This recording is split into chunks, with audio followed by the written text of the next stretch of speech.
Doris Stokes is certainly Britain's most famous medium and has travelled all over the world. Until about 1978, Doris was relatively unknown, except within spiritualism. She then went to Australia, was an astonishing success all over that continent. When she came back, Doris Stokes really took off, so to speak. I bet all my makeup's running pouring out the corner.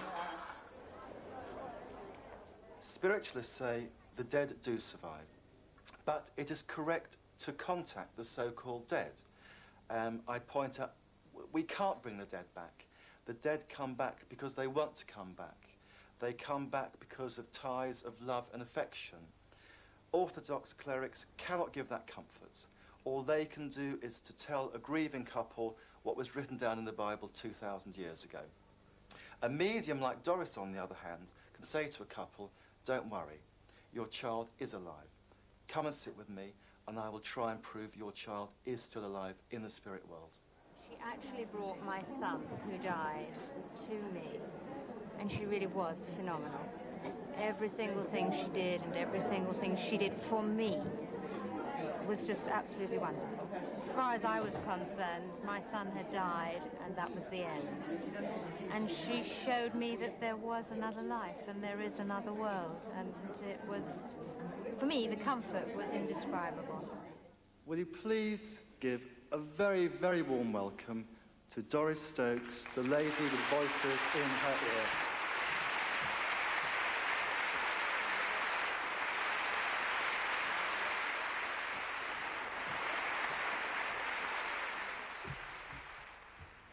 Sorry about that. I thought I'd better apologise in case I have to I seize up, in case they have to lift me out the chair when I go off to intermission.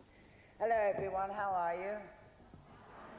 Might I ask you why you've come this evening? Well, to see me. Why? Pardon? How many new people are here this evening? Bless your heart. How many new people are here this evening? Are you expecting me to climb up the wall or swing on the lights? Look, no horns. I'm just going to sit here and gossip with you for a little while until the voices start to come through, and then hopefully we have a three-way conversation. Now, you're not going to be afraid to join in, are you? You know? Hello, everybody.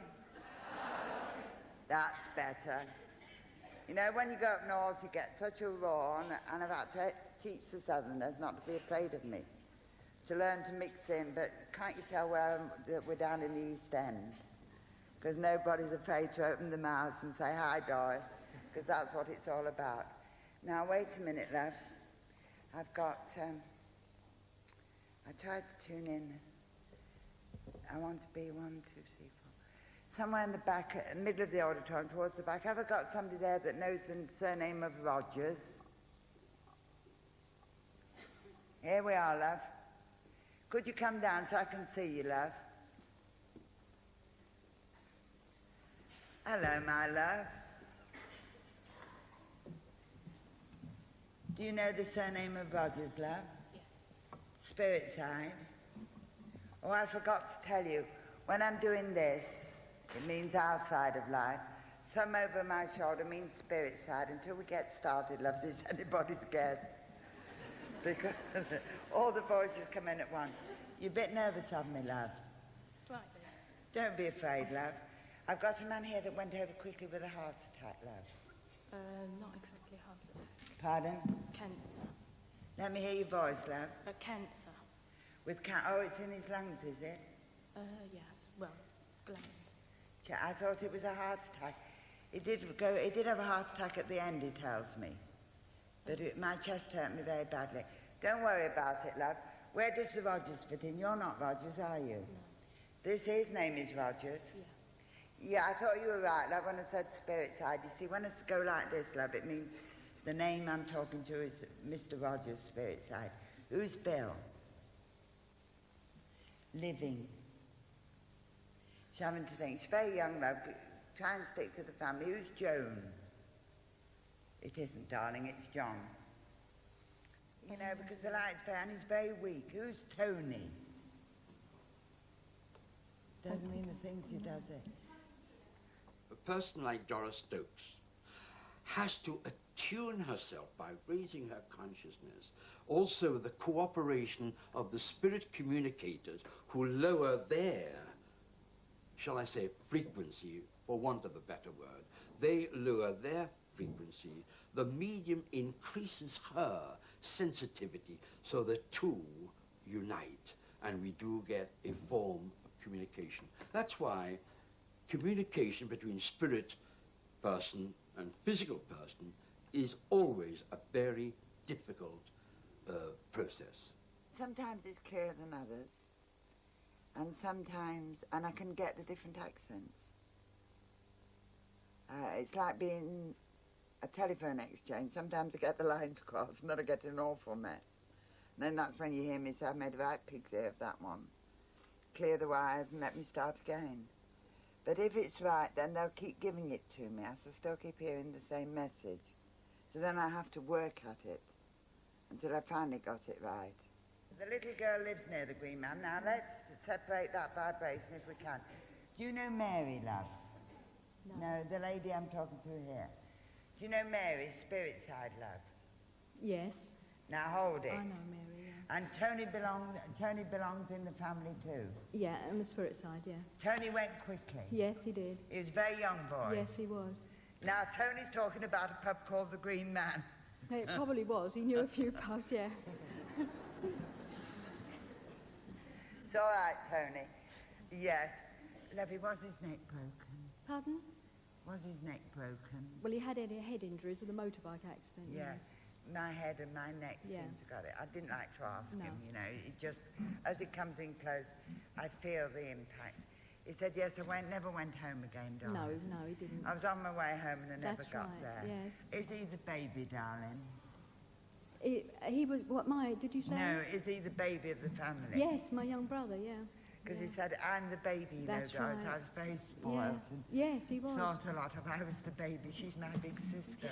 That's right. And it's the first time he's made it back, lovey. Yeah. And he said, I've waited a long time. Just a minute, Tony, don't go. Who's Michael he's talking My about? cousin. Michael, he's been to see Michael, our side of life. Yes. Yes, Tony, wait a minute, love. Yes. You were thrown. He said I was thrown, you know, Yes, he Doris. was. So if you're worrying about it, he said, will you tell her that I didn't feel... The last impression I got was, oh, my God, That's right. Yes. and over, Yes. and that was it. Yes. He said, but my face was all right. Yes, it was. Everybody could look at me. That's right. And he said, don't you think I'm a handsome fellow? He's got a great sense of humour. Yes, he has. How the hell does Doris know who's going to be there? How does she know where they're going to sit? She couldn't possibly cheat. She gives survival evidence to hundreds of people every year. Now, if Doris were to cheat, she would have to have a whole network of people, an army of accomplices, to find out minute, intimate details about the spirit communicators who are going to prove their survival via her. An inexperienced medium is looking for every clue and will seize upon that clue. So they will, in fact, enhance that. They will try to encourage the sitter to say a little bit more, a few extra words, or to give a little bit of information away by asking subtle questions, you know. But with an experienced medium, and let's face it, Doris has been medium since she was a child, but with an experienced medium, instinctively they know what they're searching for. Instinctively they know what they want to achieve. Little Daniel, who's little Daniel? Okay, love, somebody, has there been a birthday with little Daniel? We'll be there in a minute, Pat, yes. I don't know about Robinson or Roberts. Surname, where are we? Okay, Pat, hold it a minute, we'll be there in a minute. Come on, love, let's all join in, eh? Yeah. Come on, love, pick up. I've got a Daniel. Little Daniel, Very little. you know, baby Daniel. Did he have to go back into hospital, love? Yes. Ah. Can you hear me? Come Come on, let me hear your voice. Yes, he had to go back into hospital. But he's all right now, love. Yeah. Well, he might be all right on your side, but Pardon? we've lost him. Yes, We lost him. that's what they're saying, he's all right now, love. And they said, we've brought little Daniel. And he went home, and then he had to go back into the hospital. And he never went home again. But he said he's all right now. And he's about 3 now, lovey. Yes, he would be. I can see him. He's got auburn hair, love. Yes, he has. Yes, he's here, looking at the flowers. Yes, Daniel, you can, love. He says, can I have some flowers for my mum? So when you go tonight, lovey, will you take some flowers? Who's Yeah, Lynn? he wasn't my baby. No, but you know his mum, Oh, yes, yeah. don't you? No, he didn't. I didn't say No, to you. He no. said, can I have some flowers for my mum? Because she'll never believe I'm here, and he's a beautiful child. Just a minute, Daniel, yes. He had a defect, darling, in his heart. And they tried to repair it, and it didn't work. But he's grown up for nearly 3, he said, and he's talking away, and he knows I give the flowers away to where the children are, you see, because I had all the spirit children meet. Now, it's true, a lot of the details do seem trite and trivial. But when you're dead, how do you prove you're still alive? Now, in my view, you can only do that by giving a lot of personal details that are relevant only to you. Sometimes they tell me things I can't repeat in public, and I'm probably going, no, I couldn't say that, you see. I mean, I've had a lady come back and said, and tell my daughter to make up her mind she's got 2 men living with her. One's on days and one's on nights. And he said, that actually happened. What could you do? And he said, and I'm going, I don't think I could say that, love. Who's Elizabeth? My mother. Yeah. She's done what? You knocked a wall down, Levy. Well, not you, but you've had a wall knocked down. And what went wrong? It was knocked in the wrong place or something. It all had to be shored up. No, we just took it away in the end. They took the whole thing away, but Yes. you was going to have it all went wrong, didn't it, love? Yes. The saying said, and do you know, she had what a mess, they said. She had a wall knocked down and it all went wrong, and in the finish, whatever you planned to do, it all had to be scrapped. And they're laughing away because when you got the tiles for your floor, you did so much and then you hadn't got enough. Not enough glue, that's right. And you had to go racing off to the Yeah. shops. And he Yeah. said, there the pub stood. Yeah. Then move. Wait for her to come back with the glue. He said, I cleared off till it was all finished, he said.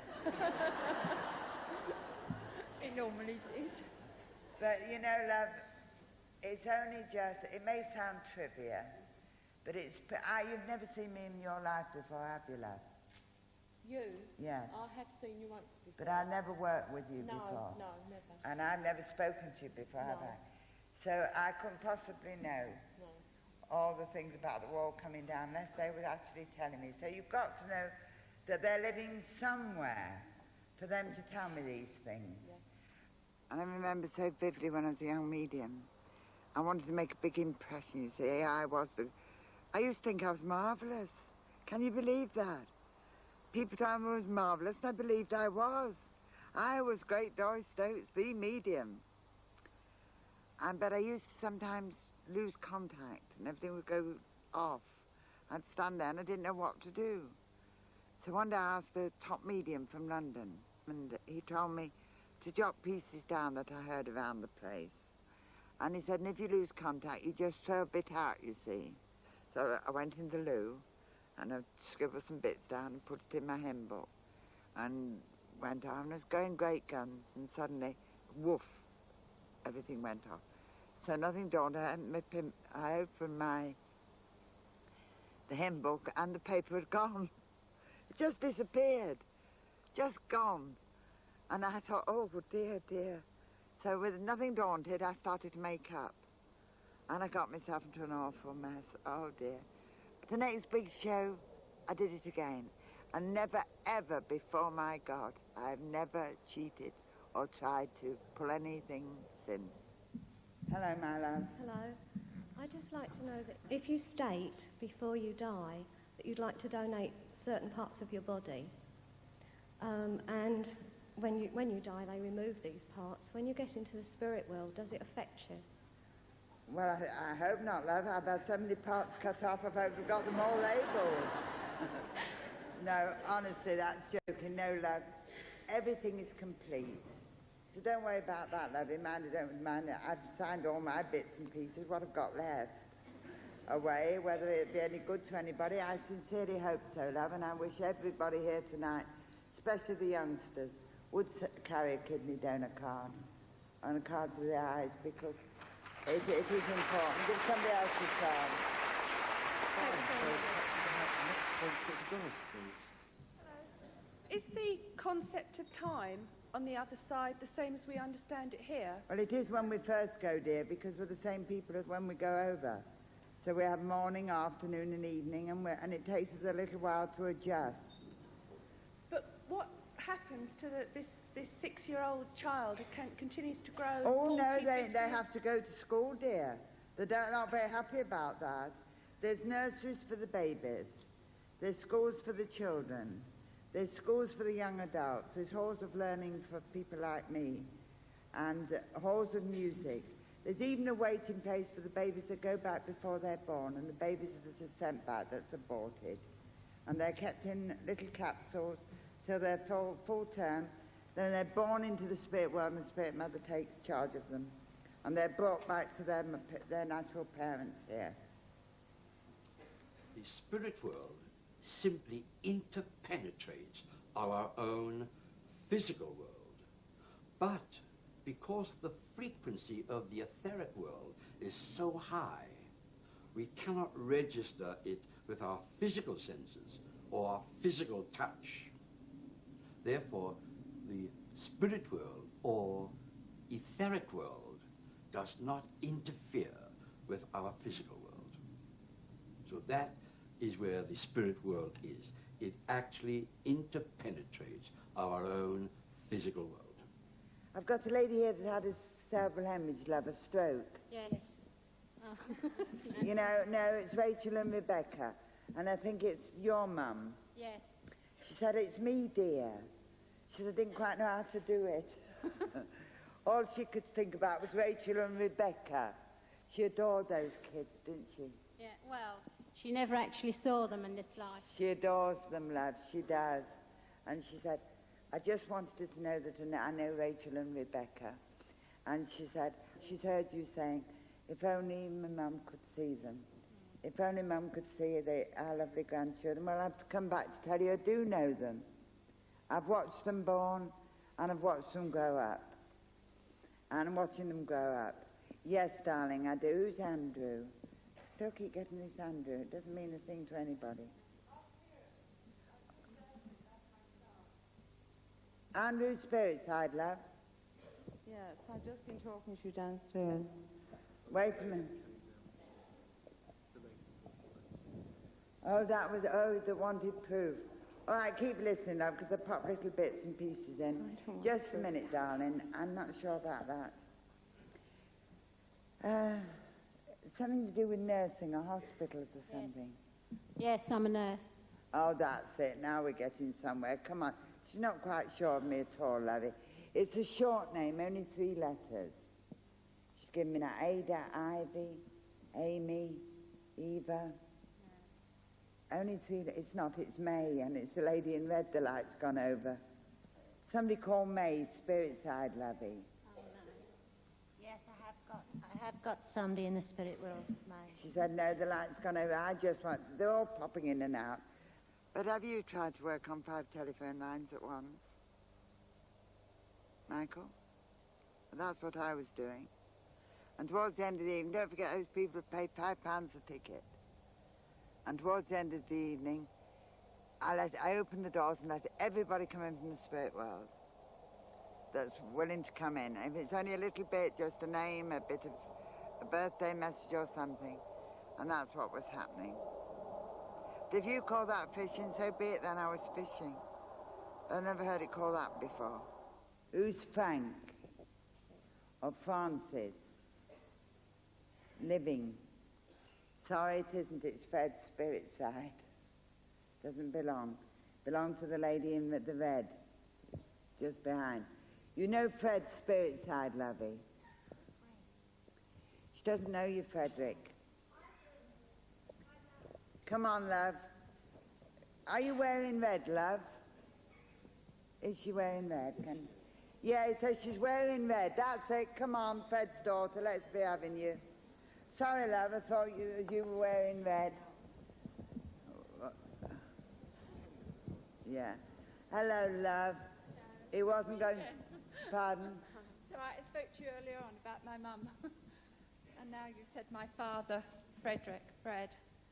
Well, he's just going, he said, tell her it's Fred. When he said, she's wearing red, love. So obviously I went to try and give it to that lady, and he said, no. He said, she did so want me to come. Didn't you, love? Yes. And so that's all right then. We've done that okay, Fred. Yes, just a minute, love. Who worked with the co-op, love? My father. That's it. You're all right, Freddie, love. You're on the right wavelength. He was a milk lorry driver. He worked on the milk yeah, lorries. well, he worked with the co-op. Yes. Yes, did you, love? He said, it's bloody hard, this, isn't it? It is, love. It's difficult when the power's starting to get a bit weak, and we have to sort of gee it up a little bit. But he said, they kept pushing me to say, go on, Fred. Go on and do it. You know, because she's, yes, I will, love it. Did you, so he said I had it down here, girl. Pardon? He said I had it, I said, well, did you suffer, love, before you got over? And he said, yes, I did. It started down here, gal. And then came up. That's right. He said it started down here, gal. I didn't know it started down there, but... What, love? It finished up here. That's what he said, it started down here, gal. Then it came all up here. Oh, he said I did have it was a bad time. I'm glad to be free of that. Did you now? Yes. Does Elizabeth go with Fred, lovey? No, Eva goes with Fred. Yes, my mother and my father. Both Eva together. and Fred. And they're together. Yes. Oh, thank you. And she said, I went to find him for you, love. She calls him Freddie. Said, I went to find our Freddie, and she said, come on, let's have a go and see if we can do it. Oh, you're their baby, love. Thank you. They love you so much. You're wearing your mum's ring now, aren't you? Yes. Yes, so she got my ring on. Yes, did you, love? And did you get very poorly, love, Fred? Yes. I don't know. Strange things to tell me, love. You haven't got a lilac bush in your garden, have you? Yes. Are you cutting? Beautiful lilac. He said, when the lilac's out in your garden, girl, just go and pick a spray and say, Mum and Dad's here. Oh. You know, because they suddenly showed me this beautiful lilac Yes. tree. And so be happy and know that Thank they're you. here, love. Yes. Thank you very much. So you see, it can work if you send out love, can't it? love? Yes. All right, my love. Thank you. I've learnt now the 3 principles I have to live by in my work. That's humility, which takes a hell of a long time to learn, honesty and humour. And if I stick by those 3 principles, then they won't let me down. I would like to say thank you all very much for your love you've given me this evening. For those of you I've spoken to, I hope I've given proofs of survival. To those of you who I haven't been able to contact, then I would like to say this to you. Remember that your loved ones are always close to you. Even though they haven't spoken to you tonight, you've only got to send out a thought and they'll be there. So safe journey home, and God go with you.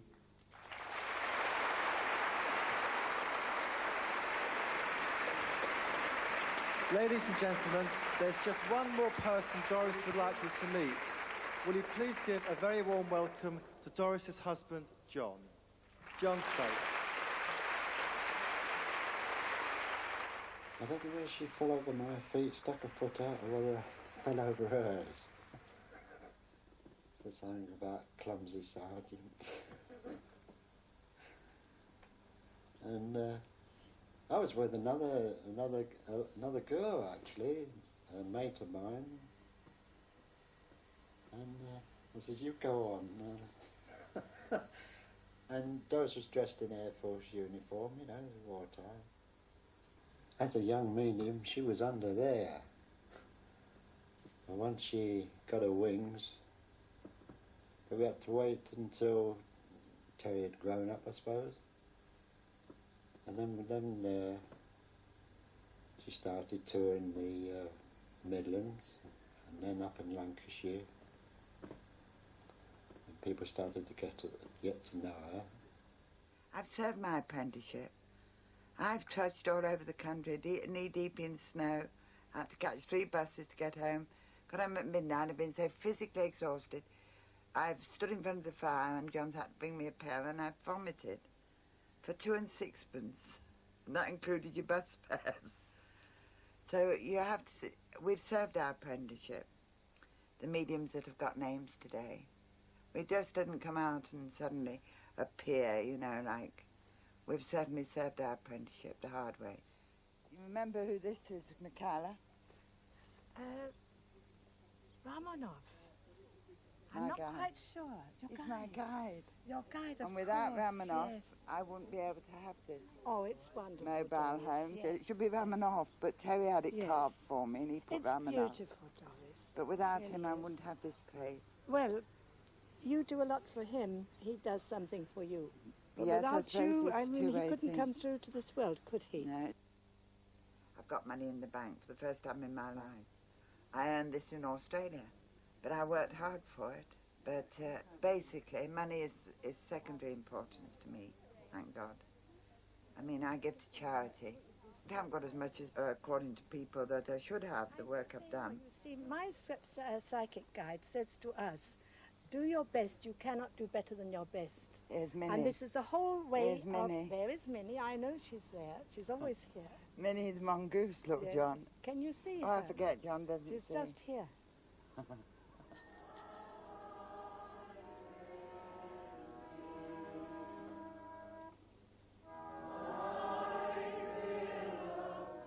I love the divine service. I think it does you good to do a divine service. I do try and go once a month or so, if I'm not on the road, because it refreshes you. It sort of brings you down to what it's really all about, not just theatres and things like that.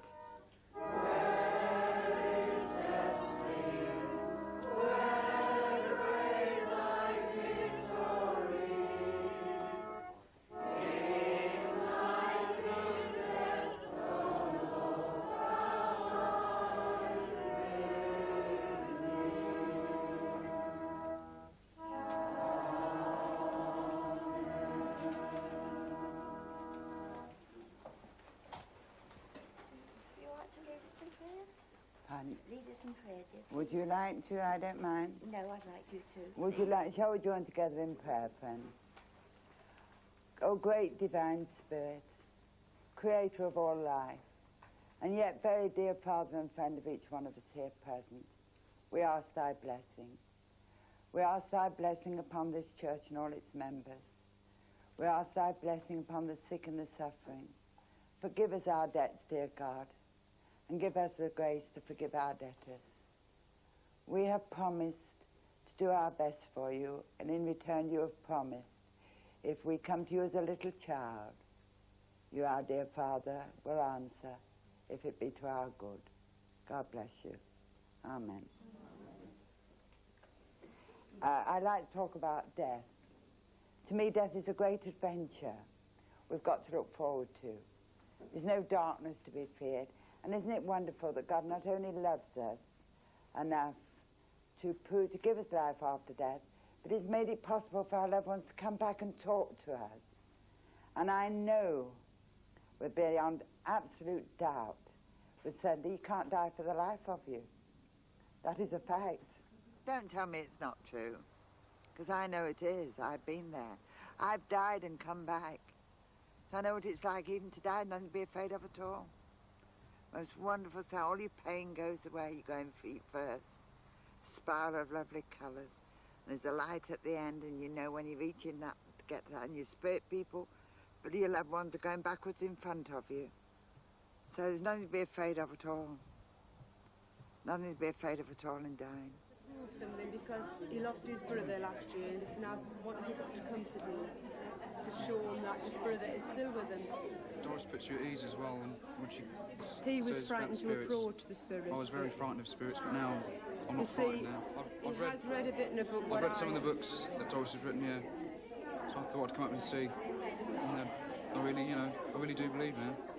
I just want him to prove to him that his brother's not dead. That he's still with us, because he was a very special boy, very special boy. Yesterday when that mother and son came up to the rostrum and they were very disappointed, although I know that he tried to get through, you see. And immediately I said, boy was there, and I said, what do I call you, love? And he said, Stephen. And then he said to his brother, he said he's wearing all my jewellery and stuff, my watch and everything. And the mother turned around and said, he's been waiting for that for a year, and in 1 second you've done it. And the boy went out grinning all over his face. Then it's worthwhile. And I said I would agree to see them. Hello, my love. Hello, God bless you, my love. Do sit down. Are you not going to be scared, are you? No.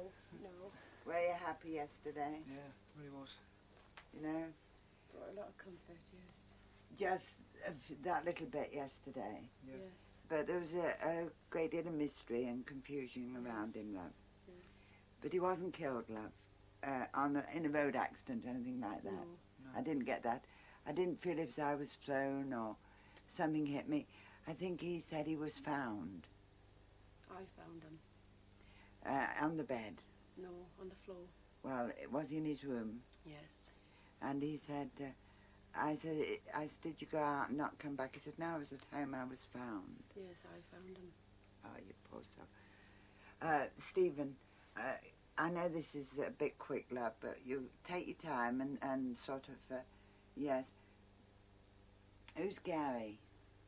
It's one of his friends. It's one of his best friends. He said, I've been talking to Gary just before. I hope I'm not going to distress you, but No. I think that he brought his, he was very young. I feel as if had I got something over my head. Why can't I breathe? Yeah. He'd taken an overdose or something. He took his own life, yeah. He did? Yeah. He shot himself. Oh, that's right. I feel as if, and yet I didn't feel as if it was, no, I felt as if I couldn't breathe, as my head. Yes. Yes, he did. Yes, he used to say about a couple of weeks before he died, I used to always walk in his bedroom to talk to him, and he used to say he felt as if his head. He said, he was a thinker. He was a thinker. He said, I feel as if felt as if the top of my head was coming off. Yes. But Yes, I can understand that. he said, what a stupid thing to do. Can you forgive me, Mum? Yes. You Yes. see, love, Yes. he was out of his mind for that short time. Yes, I do forgive. He wouldn't have done it if he was in his right mind. And let me make one thing clear to you, lovey, right from the start. They're not punished. No. He's not in some desolate place, love, or in hellfire.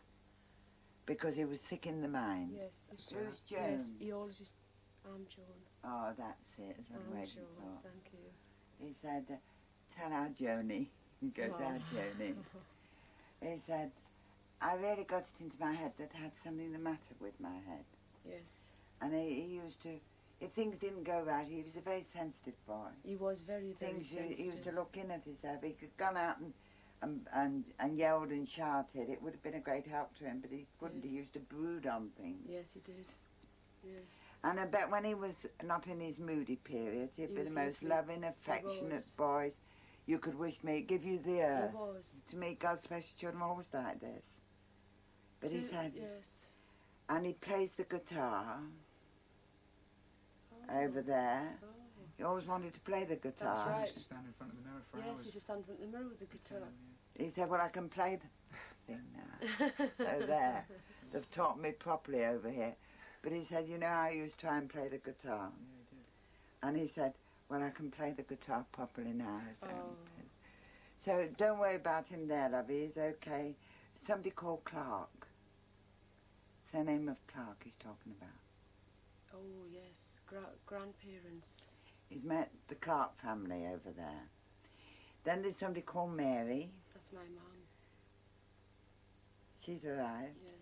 And she said, now look here, Joni. Don't you worry about him. We're looking after him. Or he's looking after us. Thank you. And you've got to stop fretting. You know? You've got your life to live, love. I don't know what he's talking about a dinner service for. It's me. Yes. You haven't bought a dinner service, son, have you? I've just started a new job. Oh, is it something to do with pottery and things? Yeah. He said, you know, plates and things. I've just started a steward's job. Handing out plates, serving dinners. And Yeah. what the hell is all about dinners? She knows all about you, love. Was there a flower, an anchor of flowers? Yes. At the he said, thank you for the anchor of flowers. You didn't think I'd bloody see that, but I was there. Yes, that's where I had him an anchor. He said, he loved the water. He loved the water. He said, and the best thing about the funeral, ever so many people turned up. They did. I was surprised. They stood outside the door, you know, they couldn't get them in. That's right. He said, but the best piece of flowers I love was the anchor. That's right. That's what we got him. Beautiful. Thank you for the anchor. Thank Dad for the anchor. And he knows he had a military funeral, does he? Oh, yes. Marvellous. Never thought that ever happened to me. See, even at the end, you want to give them what you can, don't you? And I stood outside, he said, and I stood and watched it, you see. One wreath kept falling off, he said. Yes. My dad will get annoyed in a minute, because everything has to work with clockwork with Dad. Yes, that is right. And he said this, they kept putting it up and it kept falling down. And he said I could spare him. His father said, if they don't fix that, I'll go and do the thing. Yes, that is right, yes. Yes, And then we had to behind wait. watching it. He said, but he said I was there. So what more proof could you have? Love? That is right. That's marvellous. I'm not afraid of death. There's no darkness to go into. Somebody comes and takes you by the hand, you simply step from this room into the next room, into another dimension. But don't think it's all milk and honey unless you've earned it. Because we know that everything we do goes ahead of us. It's all in the...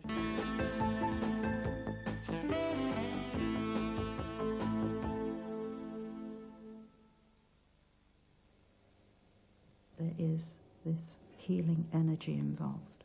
I feel it pumping from me towards the patient.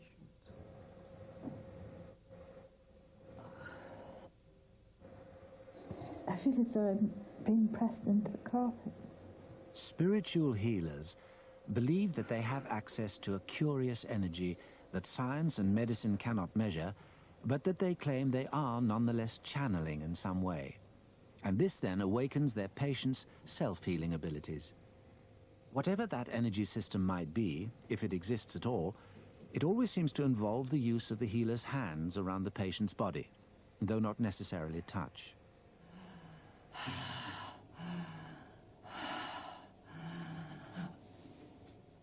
Healers like Jane Tinworth in Devon claim the process they initiate is not simple exercise, nor does it include hypnosis or require a special belief or particular psychological state. You all right? As long as there are no barriers, the healing should be effective to some degree. It can be effective with little children, with babies, with animals.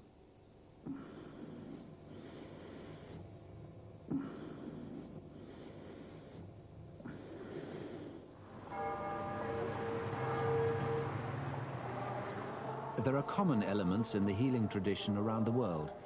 This is Leicester, Massachusetts. Here, spiritual healing is conducted in a context of religious ritual. This is a Catholic healing ministry. It is led by Father Ralph Diorio. Father Diorio has been approved as a healer by the Vatican. While he too may be channeling energy, the Catholic view is that that must represent a divine force.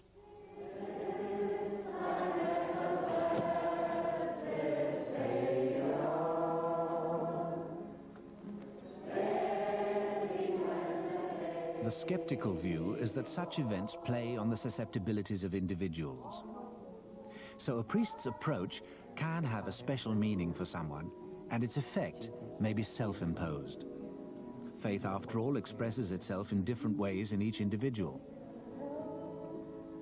A service like this, then, may simply expose people to group pressure and to subtle suggestion and expectations.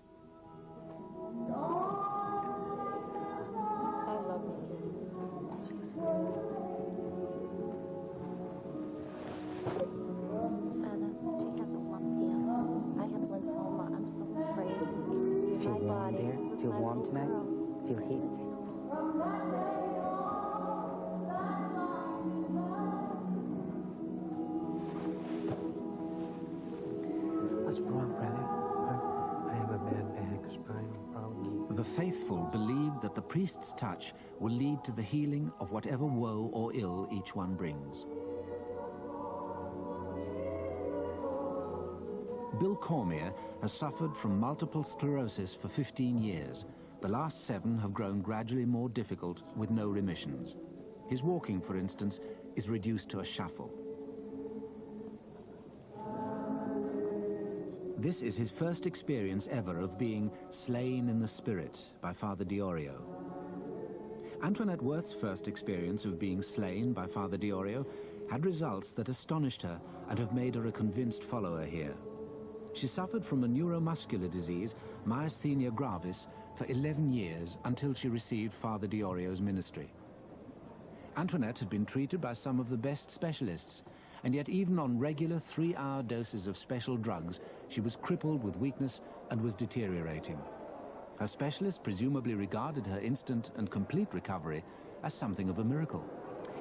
Well, being in the position he was in, he said, as he made the sign of the cross, and this was a Jewish man, for 9 years I had never seen him do that. He said, well, thank God. He says, I can't explain it. He said, but you're not taking your medicine. You're doing fine. The tests show that there's no evidence of disease. He says, there's nothing else I could say. Bill, people seem to be deeply affected by the experience. How was it for you? I felt as though something touched me, yes. Something that is of a divine nature. I noticed a lot of warmth, heat in my legs. I noticed when I sat up that I got up much quicker than I normally could. I was able to use my hamstring muscles, which that's something I haven't done in probably years at this point. Just very wonderful. I also noticed coming back that my stride had increased.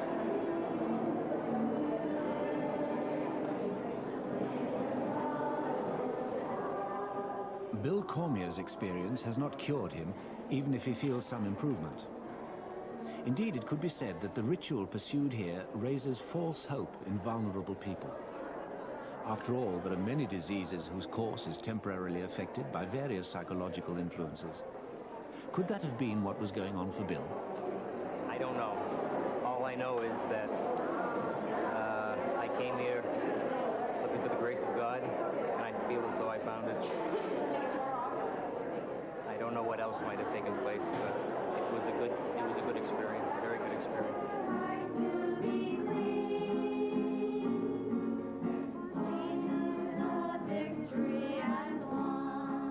The religious context of a healing means that fervor, faith, and devotion are just as important here as any hard, objective evidence of an actual healing outcome. But whatever evaluation might emerge in the future, one cannot ignore one particular and instant effect.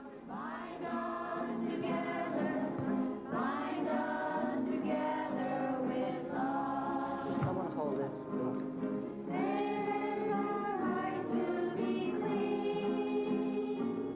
It is rather as if people are being touched by a stun gun. The priestly touch might be dismissed as some mere symbol, or as a cue to enter an hypnotic trance. But perhaps, too, people are quite literally stunned.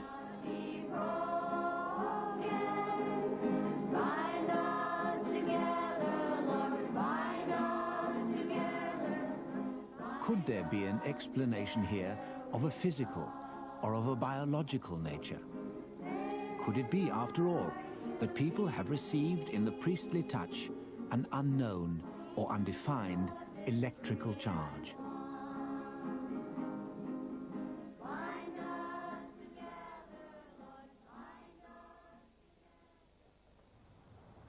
This is Boulder, Colorado. Unable to walk properly for almost 3 years, Valerie Gould too has multiple sclerosis.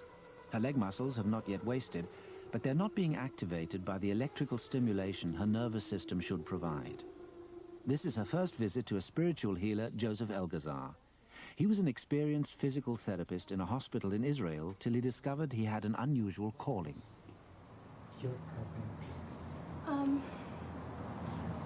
I can't quite walk. Almost, but not quite. My legs are heavy. My left giving me a lot of problems. What is the diagnosis? Multiple sclerosis. MS. How MS? How long time? 7 years. 7 years. Valerie's right leg has remained easier to move than her left over the last 3 years. This foot, this leg, I can do that easily. You can do easy. Your left leg now. I would like to see that, yes. Well, okay. Not very far. Again up, please. And relax. Now, don't do anything. I will do it. Okay. 1, 2, up. Thank you. It's a big shock. Close your eyes, please. Close your eyes. Joseph Elgazar, it seems, has powers more typical of an electric eel than of a human being. He conveys a substantial shock to his patients at will and as a frequent part of his healing. When you feel this feeling up, try to help yourself to put this feet here. Okay. Like that. All right. Don't do anything now. Oh, didn't quite make it. Okay. Relax your feet down slow as you could. Slow as you could. Okay. The ways that you did it good. slow, you use your muscle. Do it up again. Joseph Elgazar believes his strange ability and style of healing is directed by God. I'm wondering if this is going to help me to walk on my crutches and eventually not walk with my crutches. You want me to start to do something in this direction? Yes, I would like to work with you and see if I couldn't begin to walk again. Just I will try. without my crutches.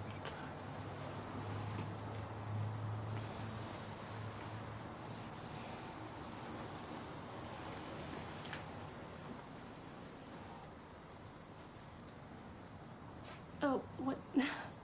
You're shocking me. You want me to stand up? If you could. Oh. And sit down. And sit down again. Okay, I feel... Stand up. My legs Hold are your really hand. strong. Hold your hand. Hold your body. Okay. Hold your body. I feel a little shaky. Hold your body. Hold your body. Relax your hand.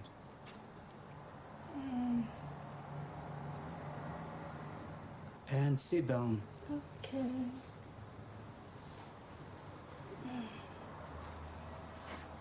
I was feeling a little shaky. My legs were 1, feeling a little wobbly. 2, 3. Stand up. Okay.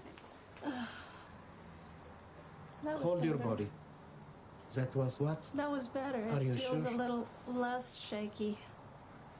Oh, what do you What? want me to do? Nothing. You're shocking me. Sit down again. Okay. And whenever you want to do it by yourself without asking me. By I'm feeling yourself. hot. I will be a bit far from you. You won't feel hot. Okay. Let's try to stand up here. Thank you. That was pretty good. I felt fairly balanced. Would you like me to stand once more? If you want. I'll see what I feel like this time. My legs are a little wobbly, but they feel strong. Try to hold one hand here, one hand here. Straight your body. Okay. Your head up. Hold strong, please. Okay. Lift your left knee up. Thank you. Okay, that's... We try again. 1, 2, 3, up. Hold and down. Okay. Release this hand. Release this hand. I'm You off don't have to balance. lift so high your left feet. Uh-huh. A bit up and forward your left feet. It's heavy. Yes, right.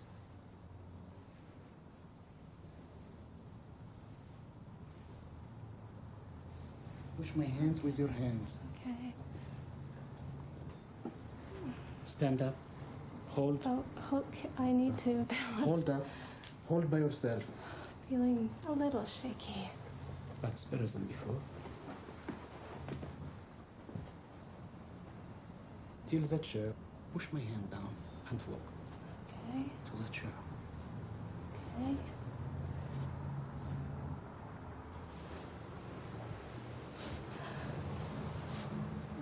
That's shaky. My legs are feeling stronger, and they have in a long time, and I think we can work together and I'll begin to walk again on my own. It's difficult right now, though. We have to strengthen muscle, abdominal muscle, your feet, and to work on that. If there is place to improve, to make better, and we will try to do that with you. Well, that would be great. I think that we've made a lot of progress here today, Thank you. and I see no reason that we couldn't take it a step farther, no pun intended. We will try. Valerie has since had 3 similar sessions with Joseph and has been able to stand and walk on her own or with the aid of a stick. She intends to keep up her visits. Joseph Elgazar considers that healers have at least some electrical potential like his, and that it is a vital component of any healing process. I'm off again. The thing is, if I stand nearer to you, it's giving you more supply. Jane Tinworth's experience in England would also appear to depend on the presence of electrical transmission and reception between healer and patient, or at least something very much like it. Her approach to her work may also involve an interplay of several other elements, not least of which are careful listening to and observation of her patients. That's when it stops. I think so. This session with Jane Tinworth is the first ever for Colin Heal. He has no previous knowledge of spiritual healing or indeed of any alternative medicine. You're still plugged into the main. Yeah. Colin's story is quite typical of people who come to Jane Tinworth. He's a butcher and has been engaged in physical work all his life. He also trains a local football team. Over a year ago, he severely damaged his back and can scarcely bend or exercise. He found that he had a trapped sciatic nerve. He now walks with a slight limp and is in constant pain, so much so that he cannot sleep at night. Doctors and physiotherapists have told him they now have done all they can. A nurse in a local hospital suggested that Jane Tinworth might have something to offer. True healing comes from within. I personally feel that the difference with spiritual healing is that it touches that inner healer in a very profound way. It can awaken the inner healer directly. Jane considers that each patient is surrounded by an unseen force that is quite tangible to her and that she can use for diagnosis as well as for treatment. And what I'm doing, Colin, I'm just moving around in your energy field because I'm sensitive to that. I can pick up things that are happening within your physical self as well.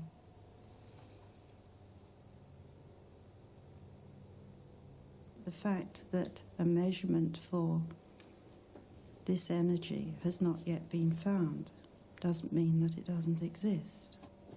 That's fine, just let it happen. They're both off now. It's funny, you can't stop it. You want to stop it? No, I said it's funny, not controlling them. Just happening.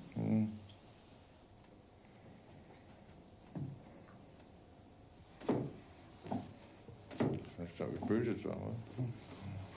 It was. I finished up with bruises where it's banging the table. Ah, worth it though. It could be argued that such vigorous thrashing of the arms requires no special explanation and is well within Colin's control. But would he choose to do it with severe back pain?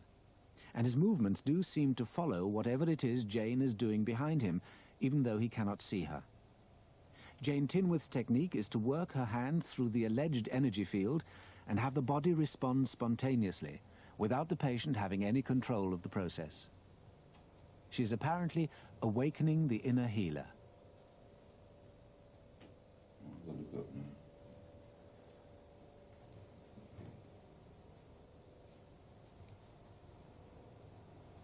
Would that normally hurt your back to do that? Yes. And how does it feel now? All right. They're not controlling what's going on. They're fully aware of what is going on, but they're observing it. They haven't gone somewhere else.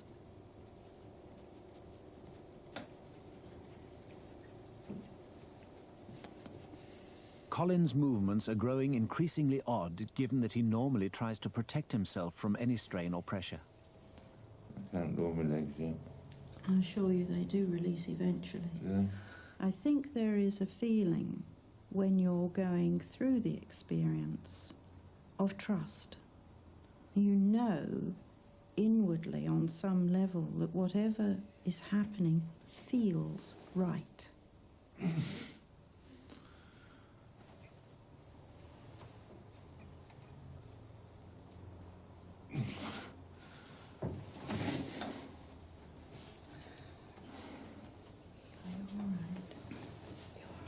Yeah.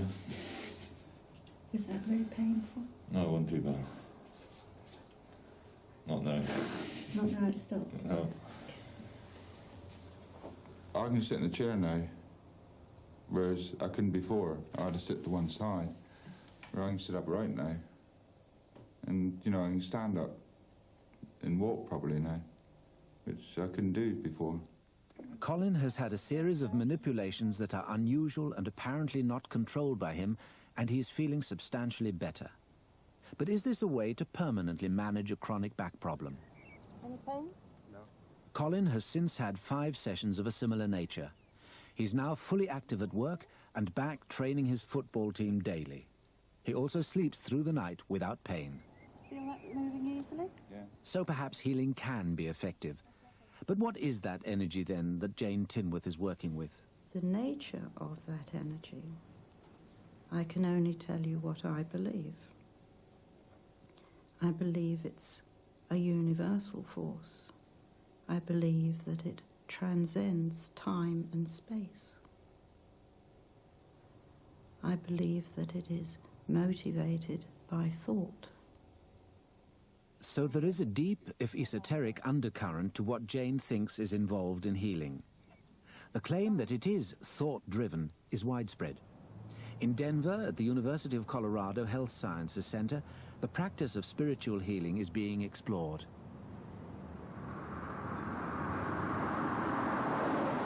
Here, they too presume that some deep level of consciousness is vital to success. The healing style here is called therapeutic touch, though once again, little touch itself is used. It has been taught for the last 20 years or more to over 20,000 people in the USA, including many nurses and doctors. Janet Quinn is a professor of nursing. What becomes critical is the ability of the practitioner to focus consciousness in direct energy fields. And that has, in fact, marked physiological and psychological and spiritual effects. In Professor Quinn's experience, her immune system provided the clue to an exceptional medical outcome. I've been a therapeutic touch practitioner myself for 15 years. But as a practitioner, I've noticed my own health is different since I started doing therapeutic touch, and people to whom I've taught therapeutic touch all over the country also report that their health is better. So this is what stimulated me to want to look at what happens in their immune system as well as the immune system of the recipient. When we do this, Professor Quinn has been looking at immune system changes as an apparent result of healing. She firstly selected 4 people who were in a state of grieving as a result of a recent loss or bereavement. She arranged 4 sessions of healing for them, provided by 2 healers in 1 week. Their blood, and that of the healers too, was sampled immediately before and after each session. The widely held view in medicine is that the immune system may work less effectively as a result of loss or bereavement. So can it be enhanced as a result of healing? Can one detect a significant immunological change by blood sampling over just 1 week? The healers were selected by Janet Quinn as expert in therapeutic touch on the basis that their ability to focus consciousness and direct energy was reliable and consistent with a whole range of patients. The sessions were largely conducted in silence and lasted about 40 minutes. The healers tended to concentrate on evening out what they considered to be the blocks in the patient's energy field. And then, of course, some more bloodletting. The blood samples were the subject of rigorous testing by a specialist laboratory. They found no change in the immune system of patients or healers, except, however, for a small subset of immune lymphocyte cells, known as suppressor T cells, and called OKT8. The fascinating finding was that each and every person sampled, and this was as true for the 2 healers as it was for the 4 patients, but notably not for the control, revealed a drop of their OKT8 category of cells. And it was a considerable drop too. On overall average, the drop in OKT8 was a in the control values were. Dr. Tony Strelkauskas is a cellular immunologist and the supervisor of all the blood analysis in the study. He had no thought at the outset that they would discover any significant immune change, but he has been obliged, given the evidence, to change his view. What we've shown in this study is that therapeutic touching has a direct effect on a population of immune lymphocytes. So some specific immune cells, which might be in excess and suppressing the immune function in grieving patients, have been reduced. What appeared to have happened here is that by a reduction, if you will, of that population of suppressor cells, the ratio of suppressor to helper cells has been changed. And that change may essentially bring these individuals back to a more normal immunological capability. And so focusing consciousness and directing energy, it's claimed, can again awaken the inner healer. It apparently helps to revive the body's ability to resist disease. I would have to say that I was probably skeptical as to what, if anything, we would find. My training and all of my experience certainly suggested that we would not see what we saw. It is not what I would have expected as a scientist. As a practitioner and clinician, I'm not surprised to see it. But as a scientist, I'm totally startled to see that kind of an effect on the immune system.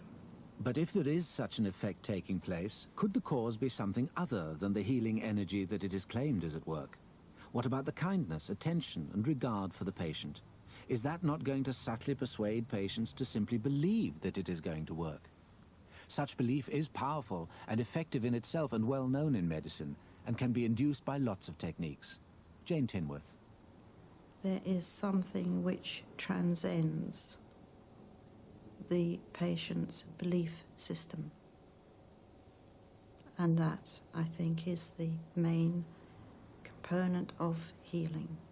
Jane Tinworth's conviction that a healer's influence on patients' beliefs does not explain healing is representative of most healers and born of their experience of actually doing it.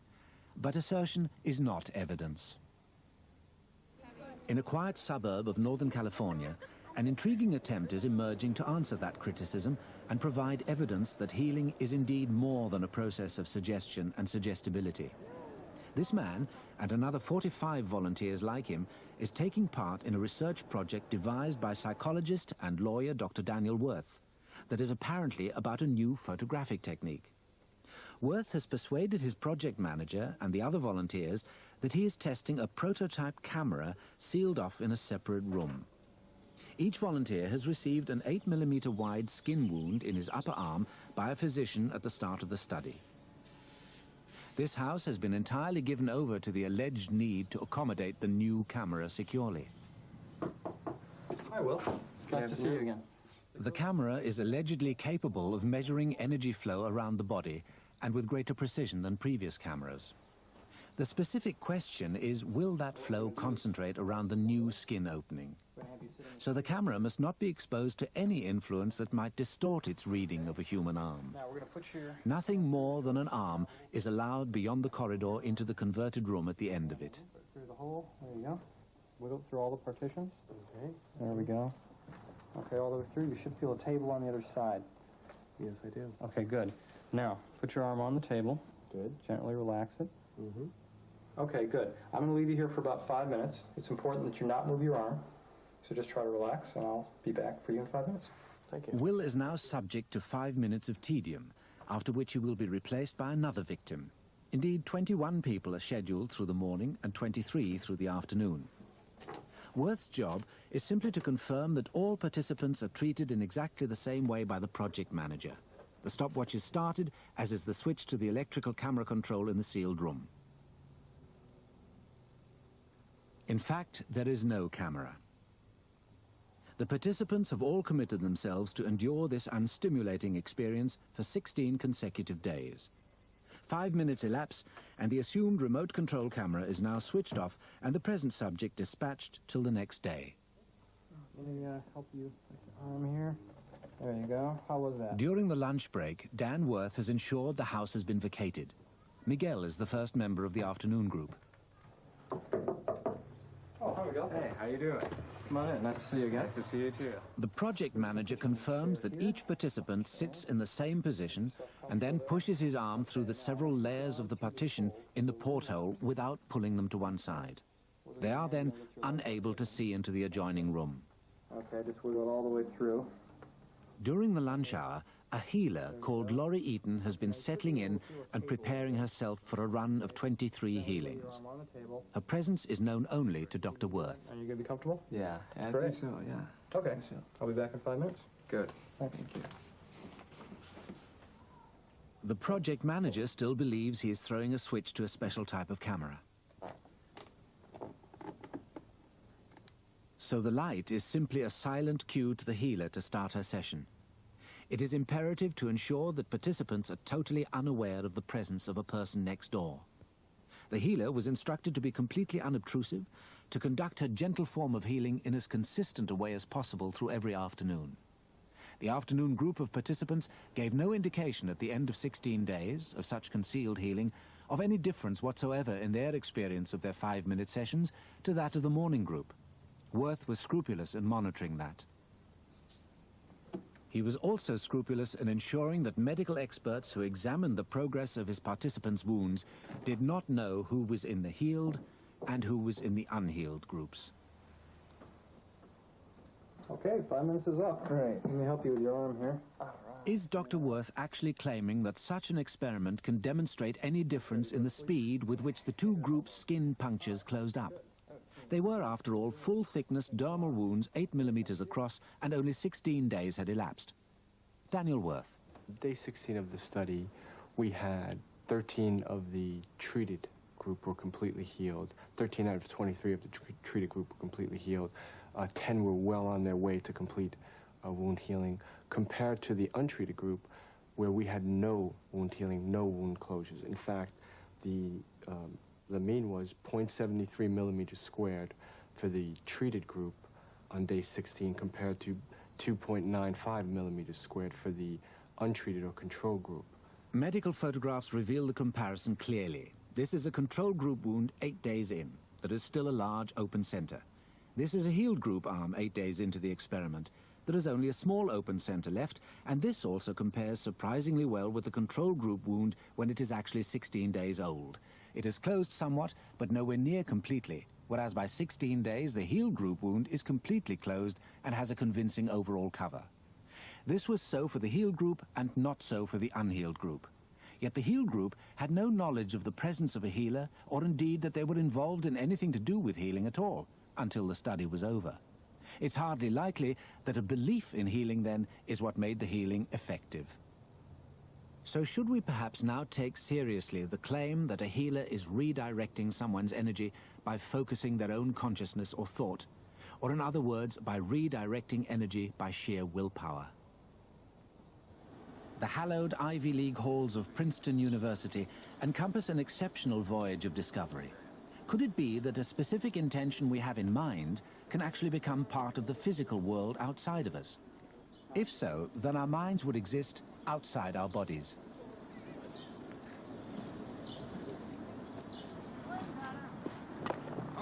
Professor Robert Jahn, at 60 years of age, has an unusual impact on his younger colleagues, largely because his whole life is driven by a belief in the power of human intention. For an eminent professor of engineering at Princeton, Jahn has a pretty unusual impact on the scientific world, too. The contemporary scientific models presume that the world is a grand machine out there running on its own, and that we, like visitors in a museum, are here to observe that machine. What we find in our own experiments, however, is that that is not quite correct. That in point of fact, we are not only observers of the great machine, but we are also components of it, and that our intentions, our actions, our cognition have a role to play in how the machine does its own thing. All right, go high. Roger Nelson is a colleague of Professor Jahn. His dialogue is with a seemingly unpromising electronic box. It has been designed with great care by Jahn and his fellow scientists. It's a machine they believe worth getting to know and understand. It's called REG, or Random Event Generator. The basic part of the circuit is a random microelectronic noise source, commercially available unit that simply produces very high frequency electromagnetic noise. This noise is sampled by our circuit, and if the sample turns out to be plus, it makes a positive pulse that can be counted. If it finds the signal negative at the time of sampling, it produces a negative pulse. Its sampling progress is on continuous display. It is randomly sampling the noise 200 times a second, so the normal running mean between 200 negative or positive pulses will cluster around 100. The horizontal green line on the screen is that normal mean of 100. The box as it sits here is probably worth, in terms of its hardware, its design, its construction, and its calibration costs, $100,000 or so. And it has been calibrated in actual test modes for very long periods of time to guarantee that it indeed performs as designed. So it is reliably random. Without touching more than the start button, can human will influence that performance? Can the random mean of 100 be forced up by Roger's will alone? Every bleep of the machine means another 200 samples have been counted and another opportunity to bias the machine's monitoring in favor of sampling positives rather than negatives. All right, we need some very good high numbers. Can Roger's urging high numbers or positives push the machine's run of 50 bleeps to a mean above 100? The answer is not every time. But operators anyway have to run their attempts many times before they can convincingly demonstrate an effect. The simplest statement we might make about the degree of success we have in this experiment is to note that of all of the operators who have attempted it over some 10 to 12 years of experimentation, some 68% have been successful in taking the machine in the intended directions. Okay, ready?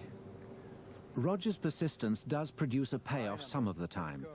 The object is, no matter what, to maintain a clear intention. High numbers. All right, beautiful. Let's keep it up. Come on. Their expectation here is not to push the mean up to 200, but only very slightly. They are overall aiming to confidently bias the sampling by just 2 or 3 times in every 1,000. Back up, 102. All right. But a range of 60 operators has been doing this repeatedly for a dozen years. So what does Professor Jahn believe he is demonstrating with this work? Well, to the extent that the machine's logic is clearly localized within that metal box, one then would have to presume that the consciousness of the operator is somehow reaching out from its own physical corpus, from its own brain, to envelop in some way the logic circuitry of the box. Well, what is the bottom line? And how does it relate to the intention and consciousness of the healer in directing energy to someone else's biological circuitry? The scale of the effects we're talking about, as we've mentioned, are maybe 1 or 2 or 3 parts per thousand. There are any number of physiological, neurophysiological processes where variances of a few parts per thousand would be quite critical. So from that standpoint, the ability of the human consciousness, of the volition of an individual to change the odds ever so slightly by a few parts per thousand could have a very discernible effect on the behavior of the overall biological system. Perhaps we've been seeing just that in a healer's effects on skin wounds or cells in the immune system and so on. Here at the Stanford University Hospital, it may be effective on a frightening but familiar disease. I really missed all of you. Yeah, we're glad to see you. Well, I wanted to hear that, so that's why. All of the women in this roundtable group have breast cancer that has spread to other parts of the body. Their prognosis is poor. I've been doing a lot of thinking and talking with others, and now I've started making some earrings with Barb, and I may end up selling them, and I'm also looking into going into retailing, which I wanted to do years ago, and I just never thought it was prestigious enough for me.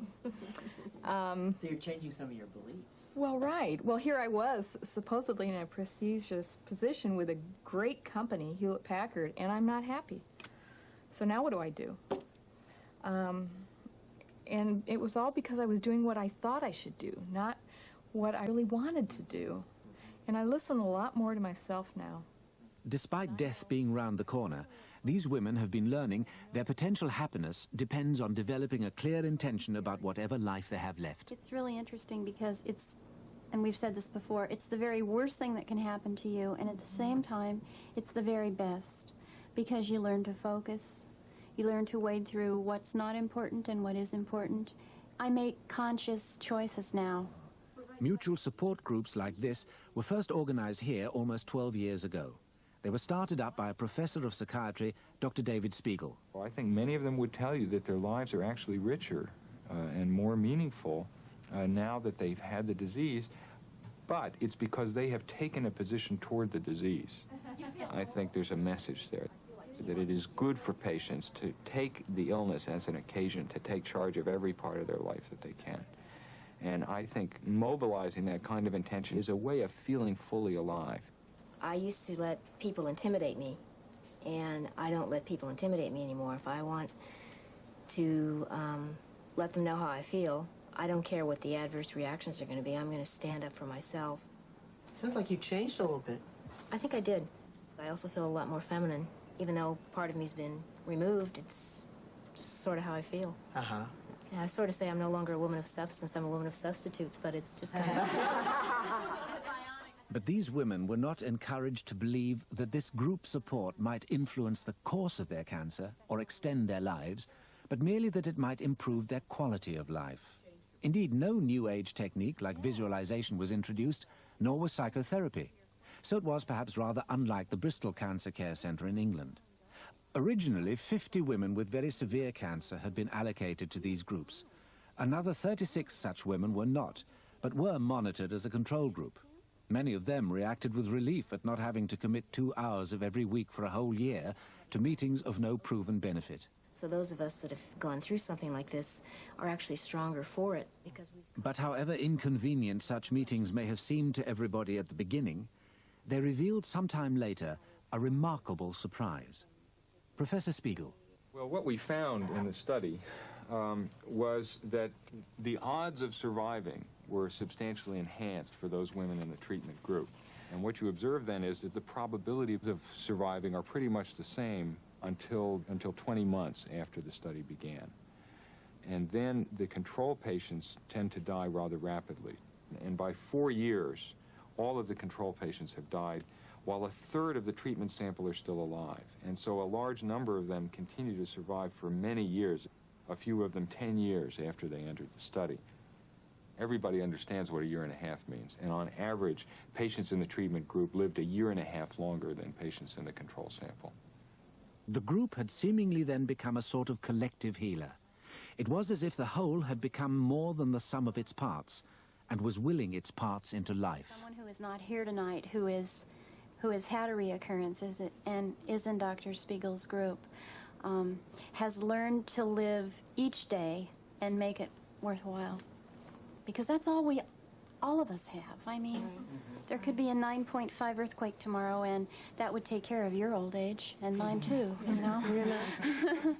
We take a lot of people with us. There was also apparently one poignant and important quality underpinning their newfound volition. These were women who were facing quite directly their fears of dying, who grieved one another, went to one another's funerals, circulated poems about one another. When somebody died, there'd be a poem circulated around the group the next week. One poet said about a woman who died, remembering the sturdy surf of your laughter gentles my grief at your going and tempers the thought of my own. At Stanford, it would seem love and compassion as a motive force behind human will heals. For Jane Tinworth, that research confirms the essential inner knowledge and experience of healers. My motivating factor, as with all healers, is compassion, is love. You give in as non-judgmental way as you are able, and you open yourself to be a channel for this energy. Just let me know what you're feeling. I can feel a change already. What does it feel like? That's difficult to describe. It's loosening up, certainly. Your leg? Yeah. You can feel it loosening, can you? Oh, yes, that movement and I don't think I've felt before. The joints of Paul Harrison's legs, and indeed his whole body, have been seized up with arthritis for years. He's come for a healing for the first time, with no knowledge of what might be done for him, or indeed what Jane does with her curious powers. You know, something's coming out of it, you know. Smouldering. Smouldering? Yeah. That's a very good way to... The stiffness in Paul's right shoulder has been so severe that for the last 2 years he has been quite unable to raise his arm at all. Are you aware of the position of your arm? Not really. It's moved under. Never have had my hand up this high for so long before. Healers around the world claim that they have gained access to an intangible energy through subjective experience, but that energy can still be appreciated by any of us. Still feeling comfortable? Yes. If we're interested and if we look within for it, we will find it. It's not somewhere else. It's within us and around us, within the universe, within the cosmos. It's omnipresent.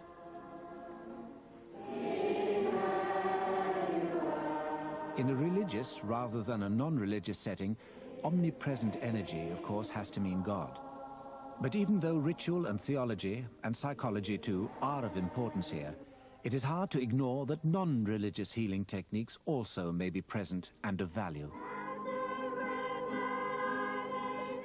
For instance, techniques like possible electrical transmission, or the use of conscious intention in directing people's energy, or the conveying of love and compassion, seem to underpin the healing procedure here too. So if the same techniques are included, could it be that the same physiological effects take place as well? For example, effects on some immune cells. Might that help to explain the persistence of religious healing claims that previously have seemed miraculous?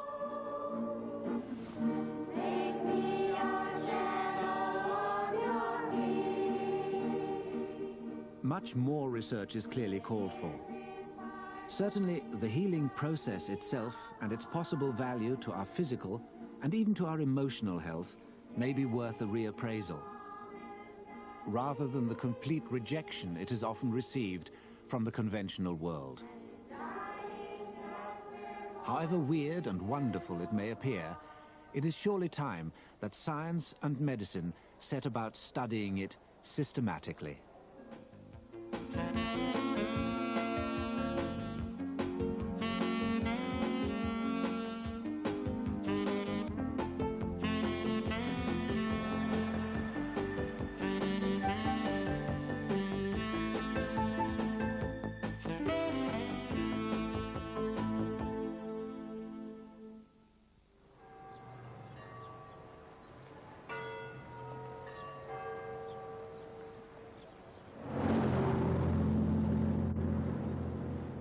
The power of religion and the respect for faith and belief is an all-pervading part of the background of modern Spanish life.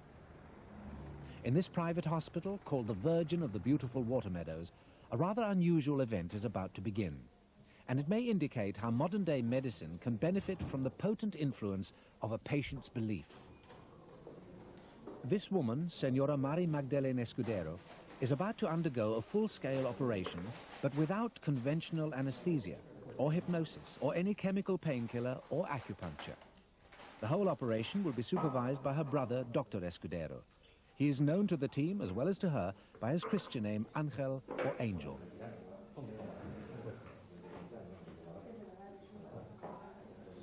Angel has convinced his sister that her operation will be safe and painless if she simply believes in her ability to take control of her body. She merely needs to express that belief with a happy disposition. Her personal companion and constant monitor of her feelings through the operation will be her sister-in-law, Angel's wife, Senora Mari Jesus Escudero.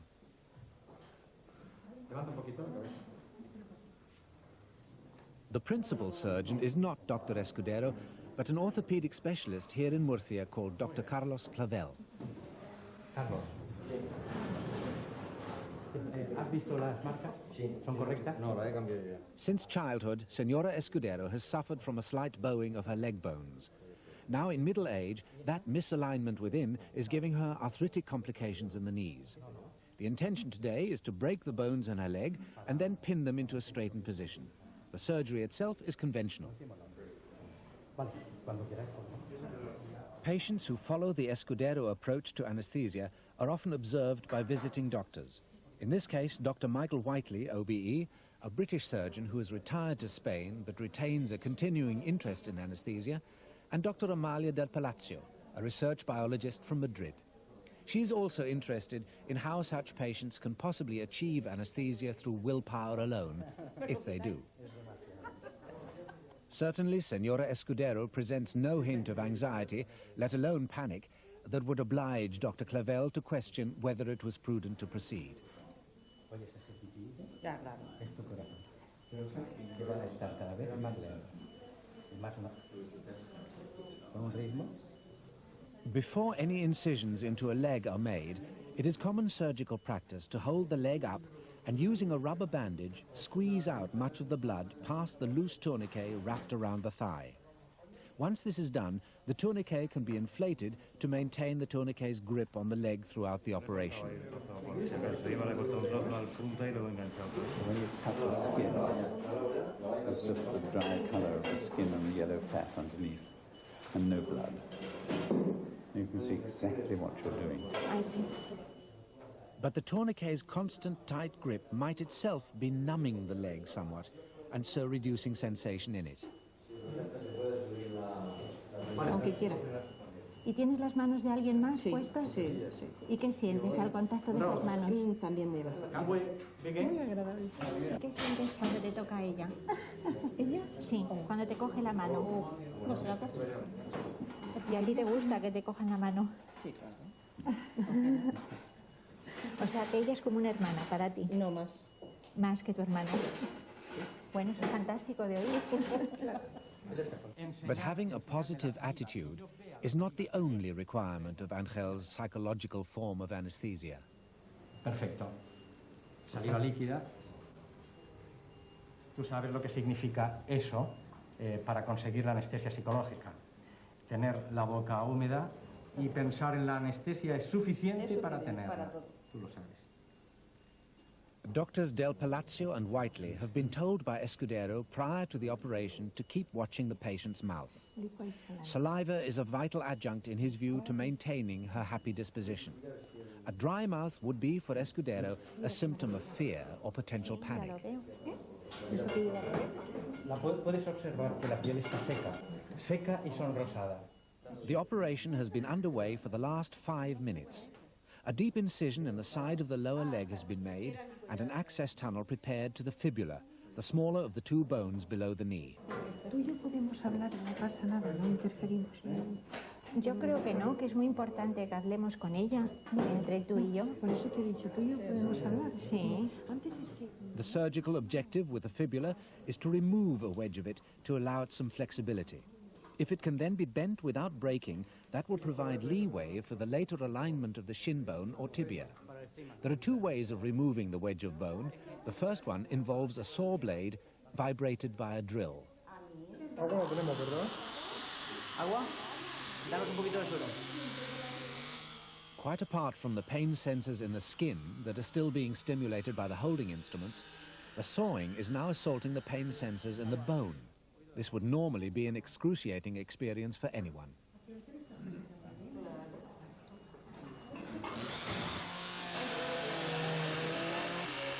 ¿Quieres agua, Carlos?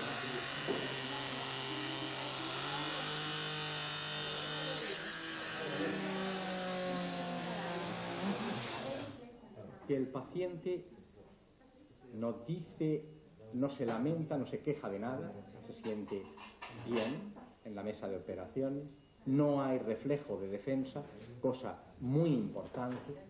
Está la zona donde estamos operando quieta completamente, inmóvil, operamos con toda normalidad. Cuando das tus ortigas, ¿qué sientes ahora? This operation has been going on for 20 minutes so far. Carlos, ¿qué sutura quieres? ¿Dexon del cero?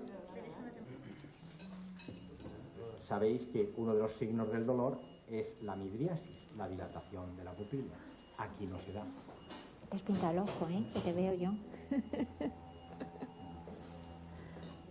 The operation on the fibula is virtually complete, and the patient's pulse rate has remained so far both low and steady. Tiene 20 pulsaciones menos que antes de empezar la intervención. The major stage of the operation now takes place just below the knee on the tibia or shin bone. The surgical team proceeds with it and with the further demands it makes of the patient, still quite unconcerned with the possibility of her being upset in the process. According to Escudero, even though his patients remain fully conscious, they neither panic nor lapse into shock. No tapéis el monitor, por favor. The usual surgical procedure now is to drill a steel rod into place, which after some further wedge removal will then hold the tibia in a correct realignment.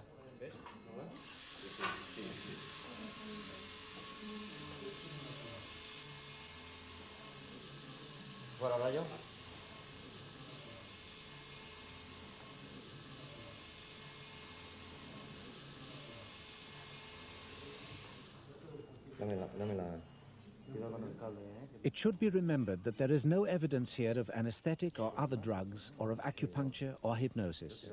Indeed, Escudero insists he never uses such techniques. It would seem then we must be looking at an example of mind over matter. Astonishing though it may be, this patient is still apparently feeling no pain.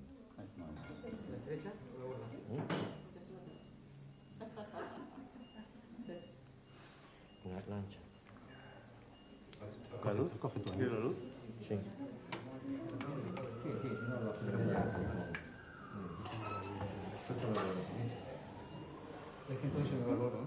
No ha tenido mucha calor. Sí.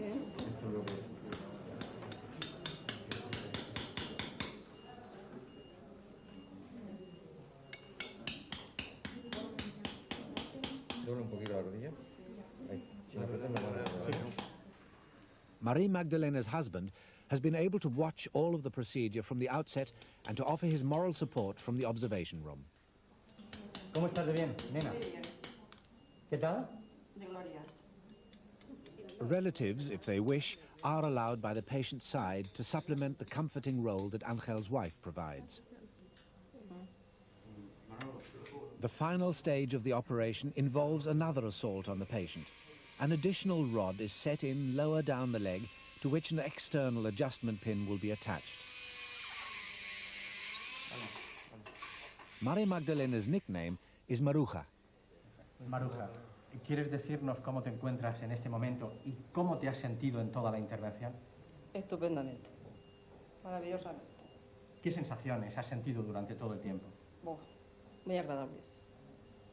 ¿Quieres venadillo o no? No. ¿Cómo estás de bien? Ya han terminado. Sí. Whatever is going on here, this operation and the patient's response to it lie completely outside the conventional wisdom of modern anesthesia. Me parece fantástico cómo funciona el mecanismo. El psicólogo lo tienes tú y tú lo tienes que discutir, pero me parece fabuloso. You say in Spanish, the proof of the pudding is in the eating. Do you know the expression? La prueba del que el pastel es bueno se tiene cuando se come. Cuando se come. Y es lo que estamos viendo ahora. Perfectly. Jamás. Levántala. Bueno, ahora quitan la compresión y pasa la sangre. Piensa, mis arterias se dilatan fácilmente. Llega la sangre a mi pie con toda facilidad. ¿Notas calor? Noto un calor. No notas calor. ¡Qué calor más suave! Una cosa así, que me corre hacia abajo. Clearly some suggestion, if not hypnosis, is going on to a fair degree, though the patient has certainly remained conscious and participant through what would normally be a severe ordeal. Cuanto puedas lo vas moviendo. Ya. Muy bien. Ahora. Quite evidently she feels no after pain, though she has now felt a change of temperature. So which sensations she is somehow able to block out are quite distinctly selected by her. She can feel heat and normal sensation, but no pain. Muy bien. ¿Sigue moviendo? Sí. ¿Se van calentando? Ya está caliente. Ya está caliente. Sí, ya lo noto perfectamente. En 2 o 3 besos o 4 horas.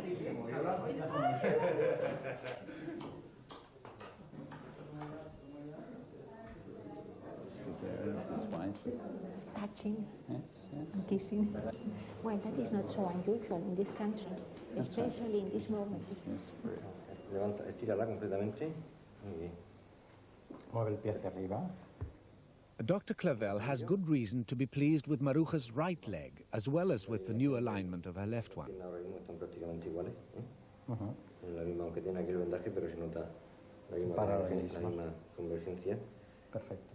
¿Si quiere examinar?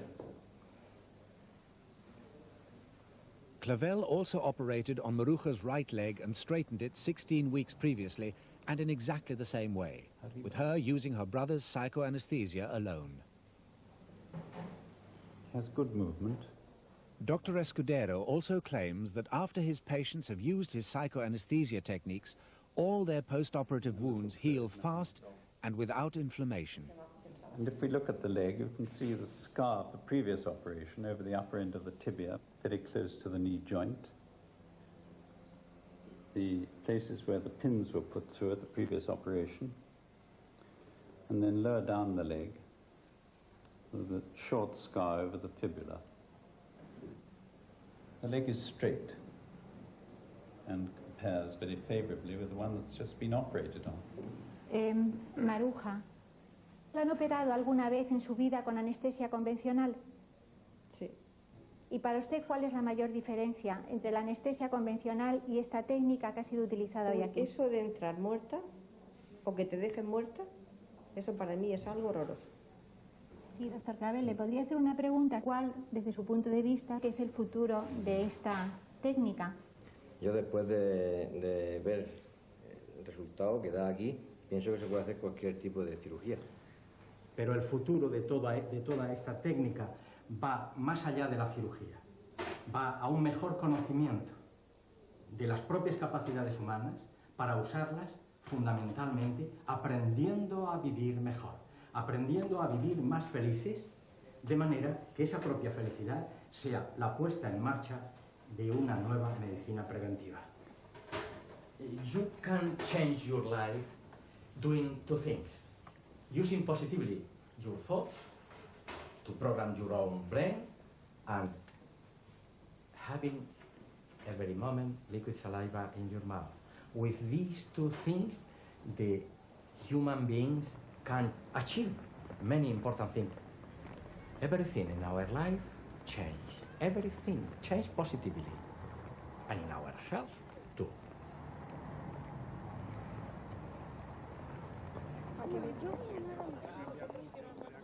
This is Escudero's hometown, Valencia. The role of doctors as healers and teachers has a long and venerable history here, and indeed throughout much of Spain. Messengers bringing the word to the people is an accepted metaphor, especially when the message itself has perhaps a mystical quality to it. Certainly, it's a message that has brought Angel local fame and fortune as a doctor. His home in the suburbs of Valencia also doubles as the clinic where he conducts his non-surgical work and where he has developed his experiences in surgery into a universal philosophy. Nada hay nuevo en cuanto a cualidades en el ser humano. Sí hay nuevo en cuanto a modos o vías de usarlas. Escudero believes that we can stretch ourselves from within and that we impose unnecessary limits on how we use our qualities. He himself has learnt to be a skilled sharpshooter, a sculptor, and a pilot. His style is unusual, but his message to all his patients is that they can be achievers, that faith and conviction is all it takes. A mí, en cualquier caso, nunca me importó la novedad de lo que yo hago, sino la bondad de lo que estoy haciendo en beneficio de mis pacientes. One new patient lives about a mile away from Dr. Escudero. He's English and takes a skeptical view of people with a message. Ray Ibbotson and his wife recently established an English-speaking school for local Spanish children. He was soon co-opted by Dr. Escudero to teach him English. Ray is hoping to overcome his resistance to the Escudero message to see what relevance it might have to his own history of heart attacks. But he's also well aware that Escudero has invented an impressive, though obscure, vocabulary. Escudero has christened his medical approach noesitherapy. What is noesitherapy? Noesitherapy means healing by thinking, from the Greek noesis, action of thinking, start on own thoughts, and noesiology, the science that study the effects produced in human life by our own thoughts. What does that mean, simply? What do I do if I feel that I'm stressed and my heart's beating, pounding away, and the blood's circulating much too quickly? I know it's bad for me. I know that. But what do I do to prevent it? We need to do two things. The first one is to think positively, because every thought is really a program in the biological computer of our brain. And second one, to have liquid saliva in our mouth, and you know that in a stressful situation, your mouth is dry. But at the same time, the excess of adrenaline produced in your body starts the function of your heart. Your heart beat quicker. Yes, and true.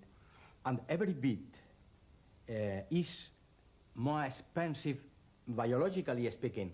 The opposite situation is the meaning of have liquid saliva in your mouth. That sounds so very simple, and yet... Certainly. Simple things, but very important in their effects. One thing that I'm not very clear about in my own mind is whether I first think about liquid saliva, and this therefore helps me to control parts of my body, or whether having the liquid saliva there then means that I can use my brain to affect the body. Which is the most important part? To think. It's very important that to have liquid saliva, because the necessary thing to have liquid saliva in our mouth goes far beyond that the obtention of the liquid saliva. Produces changes in our heart, in our arteries, in every one of our organs. And you are protecting, especially your heart. Well, that sounds very good. This is really what I would like to know, because if I can do that, then presumably I can live a better quality of life. Certainly, certainly. Is that what you're saying? Your heart use better every necessary thing to produce his own energy. Yes. Well, I'm sure that you understand it. I understand what you're saying. I'm not absolutely sure in my own mind that this would be the answer to my problem, for example. In my operating theater, I need only that my patient have liquid saliva in their mouth. I'm thinking at the beginning of the surgical intervention that I have all my body anesthetized. So how can you demonstrate? I'm sorry I'm being very skeptical about this, but I feel that I wouldn't have the confidence at the moment to be able to withstand pain just by wishing it wasn't there. How can you demonstrate to a patient like myself, for example, that this can be the case, that I can withstand pain and just not feel it? This is very, very simple. With only one thought, you can change your own sensibility. Do you wish to do it? Well, what would it entail? Do you wish it? Well, yes, but what would I have to do? We can do it easily. If you want. You won't cut my leg off or anything like that. I promise, not first time. Have you liquid saliva in your mouth? Yes, I think so. Yes? What do you feel here? I think I would roughly describe it as pain. And here? Yes, about the Yes. same. Do you wish to obtain a psychoanalysis for one of your arm? Yes, yes. This one? Yes. For example? Does it make a difference? There's no Completely different. This one? Yes, yes, all right. You must repeat with me. My arm is anesthetized. Just like that. My arm is anesthetized. Had been difficult to do it? To repeat it? No. No? Oh, it's very easy to say. We can see that... That hurts, yes. Pain? Yeah, yeah. Have you pain, certainly? Yes, yes, I know. And here? Well, and here? I can feel Do you know something, but you have no pain? And here? Yes, there's pain. Only one thought. But do you want to change anesthesia? This condition of your arm, you are able to change it immediately. You must repeat with me. My arm recovered its normal sensibility. My arm has recovered its normal sensibility. Do you wish it now? Do you wish it now? Yes. Huh? No. That hurt. You have proved in yourself that with only one thought, your brain is able to change the sensibility in your body. And this is a condition of your brain, able to use it in all your body. In every moment, you need it. But you must think that you wish and you are able to do it. You can think, I wish to be anesthetized, but I don't able to do it. This is wrong. This is not the way to obtain a psychoanalysis. You must speak about your need, only about your need and your wish, your positive wish, not about your doubts. Well, right. Escudero demonstrates to all his patients that just a matter of will can apparently also allow a most precise control over pain. You must have liquid saliva in your mouth, please. You must repeat with me. My left arm is anesthetized. My left arm is anesthetized. Okay. And now with the needle. The needle, what do you feel? Nothing. Nothing. It's most important that you do it by yourself. I do it? Yes. You must do it by yourself. Take the needle. What do you feel? Nothing. Nothing? No. Do you know the way that your brain obeys exactly every one of your thoughts? No, I don't. You must repeat with me. The holes produced by the needle continue anesthetized. The holes produced by the needle continue to be anesthetized. But the rest of my arm recover the normal sensibility. But the rest of my arm recovers its normal sensibility. What do you feel? Pain. Here. What do you feel here? Pain. Pain. And here? Nothing. What do you feel? Nothing. Congratulations. You know now the way to live better. You now know now the way to improve your health, your immunologic state. You are able now to live happier. And this is the starting with the most important preventive medicine in your life. To be happier, to learn to live. And by not experiencing pain there, because I just don't feel anything at all there, how then do I apply this to other aspects of my life? The same way. You must think in every moment the well-being you need and you wish.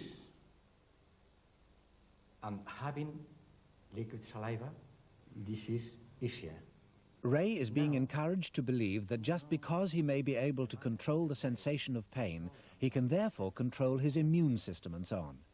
He thinks that Escudero's philosophy of wishing and needing as preventive medicine is attractive, but perhaps too simple.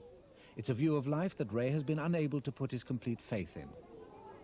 I still must admit that I find it very difficult to believe that the next time that I'm stressed, all I have to do is to think my mouth is wet and think positively, and the situation will change. Pablo Diablo. Though he has not become one of Escudero's patients, Ray does take most seriously the underlying message of staying happy and positive in everyday life. It is possible that more suggestible patients are more willing to accept Escudero's link between the control of pain and the control of disease or disability. Escudero is certainly more than ready to expose his patients to the inquiries of other doctors. One of these three patients is a professor of radiology, Dr. Benyok Zimmerman. He became a convert to the Escudero approach when he used it to regulate the abnormal rhythms of his heart. Dr. Michael Whiteley and Dr. Amalia del Palacio have been joined here by Professor Federico Payardo, a specialist in psychiatry, hypnosis and neurophysiology. He's now 10 years old. Little Jaime has a history of very severe asthma. ¿Tú te acuerdas a qué edad conociste al doctor Escudero? Pues no sé, a los 7 años. A los 7 años más o menos. ¿Y tú te acuerdas qué es lo que te enseñó el doctor Escudero en relación con tus ataques de asma? Pues a dominarlos. ¿Y cómo fue eso? Pues teniendo saliva en la boca y programándome mi cerebro. ¿Y esa programación en qué consiste? No sé, yo pienso que yo voy a acabar de toser. Digo, voy a acabar de toser, ya no voy a toser más. Y entonces nada, para un poco y para. Y cuando me afecta, pues hago eso y se me quita y ya está. Se te quita enseguida. Y otra cosa, ¿tomas medicación ahora? Nada, en absoluto. pocas veces algo, pero vitaminas. ¿Qué? Vitaminas. Vitaminas. Professor, he looks a typical asthmatic child to me. Has the frequency of attacks changed over the last 3 years? Pregunta el doctor si en estos últimos 3 años ha variado el número de ataques, o sea, la frecuencia de los ataques. Pues podría ser que si antes me dan 10 ataques, 10 ataques pues ahora me dan uno. ¿Por semana o por día? Pues 10 ataques, unos 30 ataques, no, 10 ataques por semana. Pues ahora me da uno. In medicine, it's generally agreed that increased time and attention from any doctor, or tender loving care as it's called, can have in itself a remarkable effect on some asthmatic patients, as can family therapy and other psychological techniques too. So Jaime is not exactly a conclusive case in support of Escudero's approach. Miguel, por favor, ¿nos podría exponer brevemente su historia? Yo soy diabético y no había tenido nunca problemas, pero en el año 74 me apareció lo que los oftalmólogos dicen una mosca volante en un ojo. Pasé a la clínica Barraquer de Barcelona, donde me vio el doctor Calvo, especialista en retinopatías. Llega un momento que no podía ver. No veía, en un ojo veía bultos y en otro veía sombras. Y estaba a punto de ingresar en la Organización Nacional de Ciegos de Alcoy para aprender a leer. Empecé a leer braille. Y aquí ya empezaron las pruebas, me pinchó, me atravesó un brazo con una aguja gruesa, no sentí nada. Y él me programó, me dijo lo que tenía que hacer, lo que tenía que convencerme, hablarle a mi cerebro para que actuase, y poco a poco he ido mejorando, sin más medicamentos. Conduzco, tengo permiso de armas, lo tengo renovado hace poco, leo y hago una vida completamente normal ya. ¿Tuviste 20 hemorragias antes de venir aquí? O tal vez más. Y que al dejar de venir aquí hace 12 años ya no has tenido ninguna. Tuve algunas al principio, pero el primer año han desaparecido. Ya después han desaparecido. Ya después en 12 años lo he vuelto a tener. Dr. Escudero, how do you explain in physiological terms how your treatment has improved, Senor Camps? Very, very important question. But I cannot do it. The physiological mechanisms, I don't know, certainly. Perhaps related to your question, this is of course the big question, this is the question that everybody puts, of course, which is the mechanism, which is the real physicochemical or biochemical or biophysical mechanism in that. I think this is a research question. The research question has to be answered by biochemical people, not by us. We are clinicians. But perhaps it is worthwhile to study the archives of Dr. Escudero to see a number of cases, to see events in every case, negative results, positive results. But in the meantime, whilst possible and even dramatic clinical improvements might be connected with Escudero's positive thinking, and even associated with the presence of saliva, the evidence of the patients he presents simply cannot be regarded as solid proof. A mí lo que me parece muy bien es que el doctor Escudero me parece muy útil, muy inteligente. Lo verdaderamente yo creo que lo verdaderamente interesante el asunto es haber encontrado el atajo. Es decir, encontrar un método tan rápido para conseguir que el sujeto que sea capaz de autoprogramarse y además reafirmarse en su autoprogramación. Les cuento una cosa que, vamos, esencialmente es mentira, saliva, pero que en cualquier caso, como es fácil de obtener, le sirve para asegurarse y entonces utilizar, y eso sí que no es terapia, utilizar positivamente su cerebro programando cosas. Ahora, creo que debe haber mayor rigor en la investigación de los casos. Porque, por ejemplo, pues el caso de este señor o el caso concretamente del chico, pues está muy bien, pero es que, claro, desde un punto de vista de una presentación, digamos, en un congreso, son inaceptables. Creo que se debe trabajar a niveles más científicos, más profundos.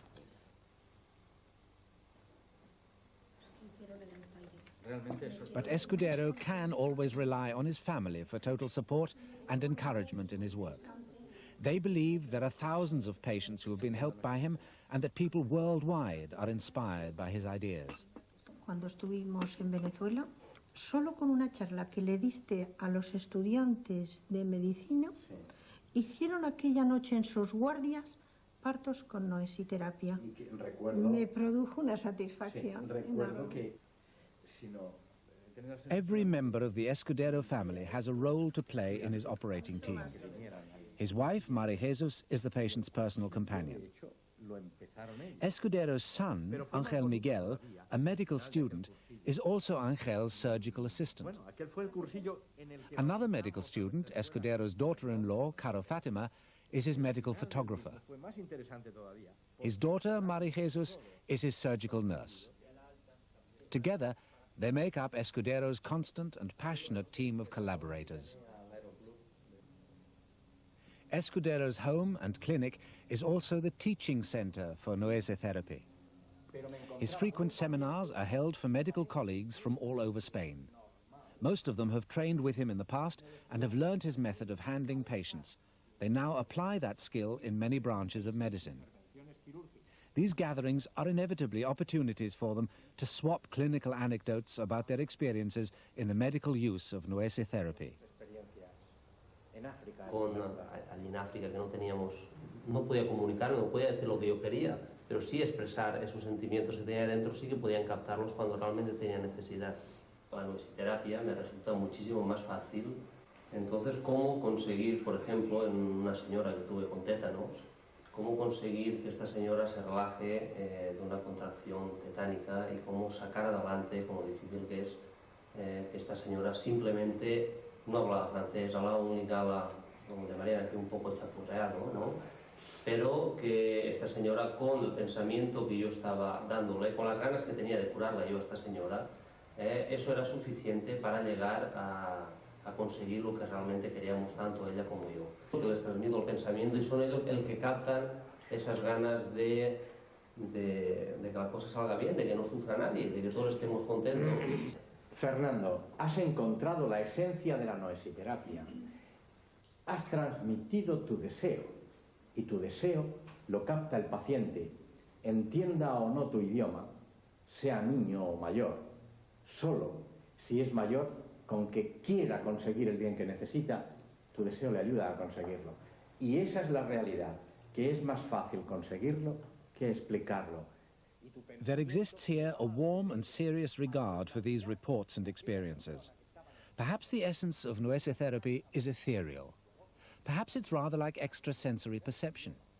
Whatever one makes of their anecdotes, his followers also believe they need have no doubts whatsoever about the extraordinary reports from Escudero's operating theatres. Escudero has just completed an operation here with Manolo Estéez, his 660th surgical case. ¿Cómo encuentra usted que ha sido la operación y por qué ha elegido este tipo de operación?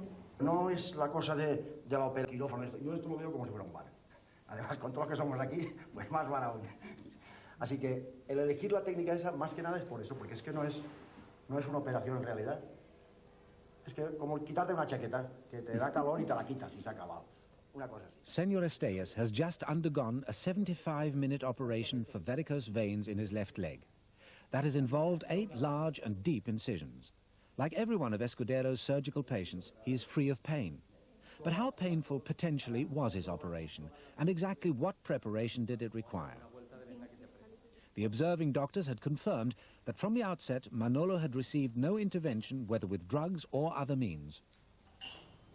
Piensa, mi boca se llena de saliva, fluida y agradable. Cuando sientas que tienes esta saliva en la boca, me lo dices. Perfecto. Ahora simplemente escucha. La sangre circula maravillosamente por todo mi cuerpo. Cada órgano funciona en armonía con el conjunto. Especialmente mi cerebro, que obedece a cada uno de mis pensamientos. Mi pierna y todo mi cuerpo están anestesiados. Y así estarán desde ahora hasta después que me quiten los puntos. ¿Quieres enseñarme el salido? Manténla y saca la lengua más, sácala. Perfecto. Clearly, Escudero has again used a degree of suggestion. There would seem to be a degree of suggestibility on the patient's part too, though Escudero believes that preparation is all that is required for every patient who comes to him for surgery. Of course, it may only be the suggestible ones and those who are afraid of conventional anesthetics who seek him out. But even so, the patient's preparation was simple and fast. Yo no soy de los valientes, ojo, pero para nada. No es que sea miedoso, pero no si chulete decir eso yo, no. Yo si hace falta pasar una cosa, se pasa ahora. Si no es preciso, para afuera. Enseguida me tiro para atrás. Ya. Ahora, si hace falta... ¿Y por qué ha elegido usted este tipo de intervención? Pues la elegí primero porque se la había hecho a mi mujer. ¿Y qué tipo de molestias tenía usted antes de la intervención? Tenía las venas muy gordas por fuera. The surgery itself is conventional. The varicose vein is either tied off or cut. ¿Cómo estás de bien? De momento muy bien. Después mejor. Después mejor. Claro, por supuesto. Stapling the wound, as with the incision itself, must involve severe disturbance of the nerve endings in the skin. It's a reasonable assumption that any of us would normally find this a pretty painful, if not excruciating, experience. ¿Cómo se encuentra usted psicológicamente? Pues me encuentro estupendamente bien. Estupendo, gracias. Todos los que vienen, o sea, le llaman a usted, consiguen la psicoanestesia, pregunta primera. Absolutamente. Todos los pacientes que yo he tratado, desde que sé cómo enseñarles a conseguir una anestesia psicológica, han sido capaces de comprobar que podían conseguirla. Entonces usted, por ejemplo, ante la operación, ¿qué actitud psicológica ha tenido? Pues el problema más grande que he tenido ante la operación ha sido que he tenido que animar a mis amigos. Ya. Darles ánimos, porque ellos me decían, che, ¿y operarte? Y che, que no tiene importancia, hombre, que eso no pasa nada, que de aquí un rato estoy aquí.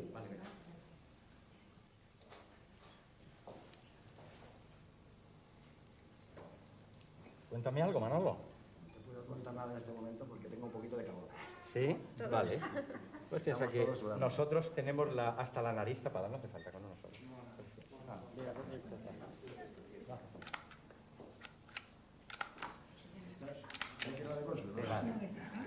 Va. La luz aquí. ¿Qué es lo que siente? Pues en este momento estoy estupendamente bien. Y desde que todo esto ha empezado, ¿cómo lo ha vivido usted? ¿Cómo ha sentido esto? Pues maravilloso. ¿Cómo te va, Manolo? Me falta, pues que echo de menos lo de detrás de la rodilla, oye. ¿Ah, sí? Sí. Ah, oye, ponerle la almohada. Espera. A ver, otra almohadita por aquí. ¿Qué tal? Muy bien. Vale. Todas estas intervenciones que implican varios millares de incisiones quirúrgicas, no hemos registrado ni un solo caso de infección operatoria, sin usar antibióticos en ninguno de estos casos. Mueve la pierna, levántala, dobla la pierna, levántala, tírala, bájala. ¿Podemos vendar ya? Senor Estéas, throughout his operation, has had his wife Consuela by his side. She had become a passionate believer in Escudero's philosophy when she went through a similar operation to Manolo some years ago, and when Escudero also treated her for chronic depression. She has persuaded her husband that he is safe in Escudero's hands and will have no side effects whatsoever. Yo soy microbiólogo y yo no me creo sencillamente que el 0% de sus pacientes hayan no tenido infección. No lo puedo aceptar. No me lo creo, sencillamente. Y como esto parece que es una cuestión de fe, y yo no tengo fe, yo no me creo que ningún cirujano del mundo tenga un 0% de infecciones. En este momento, aquí tienes a uno. Escudero puede decirle que no ha registrado, sin usar antibióticos, absolutamente ningún caso de infección. Es algo que a mí también me asombra.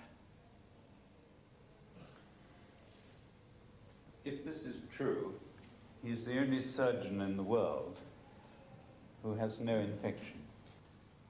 Consuelo, su marido, según he creído entender, ha venido a la mesa de operaciones durante 2 veces consecutivas, basándose en la experiencia previa que usted tuvo con el doctor Escudero. Exactamente.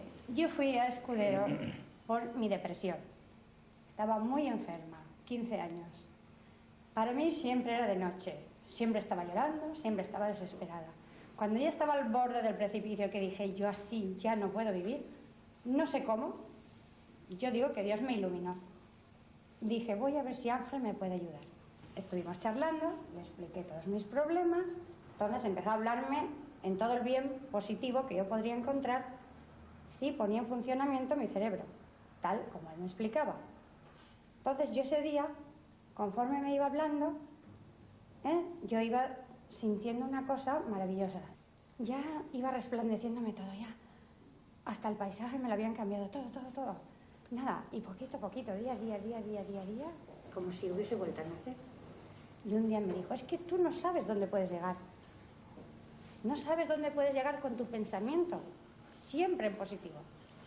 Y para usted, este tipo de acción que ha recibido beneficiosa por parte del doctor Escudero, ¿usted a qué la atribuye? ¿A que él es médico o a que tiene una personalidad especial, carismática, como un gurú? Bueno, él tiene de todo. Es un cirujano maravilloso. Es un médico estupendo. Le quiero con toda mi alma. Un amor, ya comprenderéis, porque mi marido está de acuerdo. Sí, pero contésteme a la pregunta que le he hecho. A ello voy. Él pone todo su alma, su amor, su ayuda, su comprensión. Entonces te habla de esa forma, comprendiéndote, ayudándote. Lo que te he dicho antes, como un maestro que te enseña. Me lo explicó. Soy como un maestro. Cuanto más aprendáis, mejor para vosotros. Para no tener que depender de mí. Porque a veces le he llamado para consultarle y me ha dicho, tu cerebro ya funciona lo suficiente para controlarte tú solita. A mí no me necesitas. Pero a veces, una ayudita, ¿quién no necesita una ayuda? Sí. Nadie. Escudero believes that Consuela's experience is typical of the simple but immense power of positive thinking. He considers even skeptics must be impressed with what he can achieve by creating a new conviction in his patients. But his talent to persuade ordinary people to take control of their bodies, and maybe of their lives, does not extend to a talent to explain himself to the satisfaction of scientists and doctors.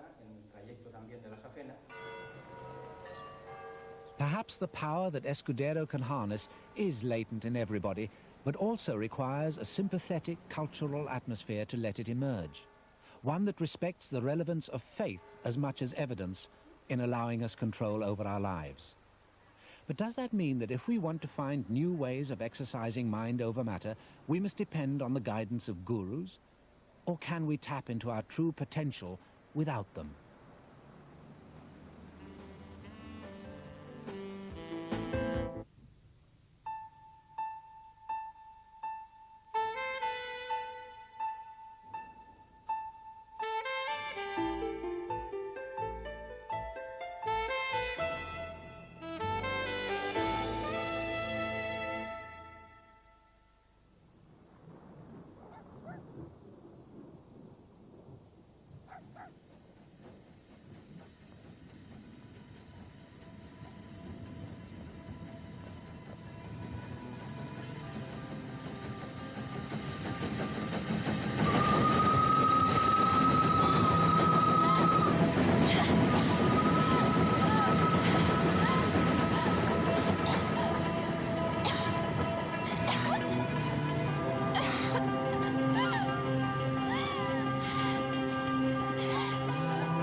I can remember being a boy, and I used to live in a house near some railway tracks, and our family name was Benson.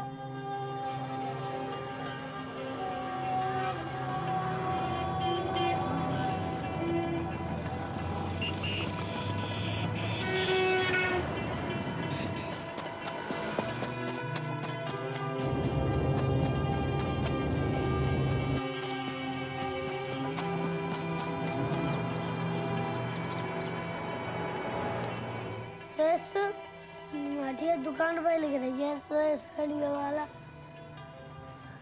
कोई कहानी पता पड़ेगी भैया ले गया बच्चा लिख के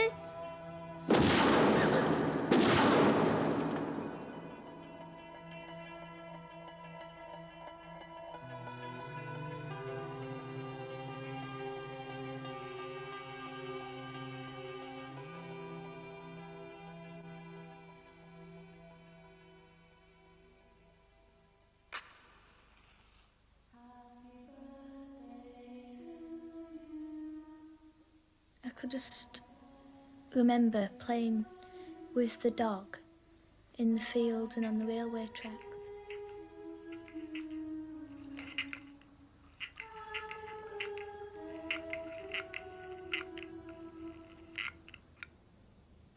Two years old. Yeah, 2 years old she was when she started about this dog, Muff, a little Fisher Price with a wiggly tail, playing out at the back one morning in the summer, and she kept saying, "Come along, Muff, come along."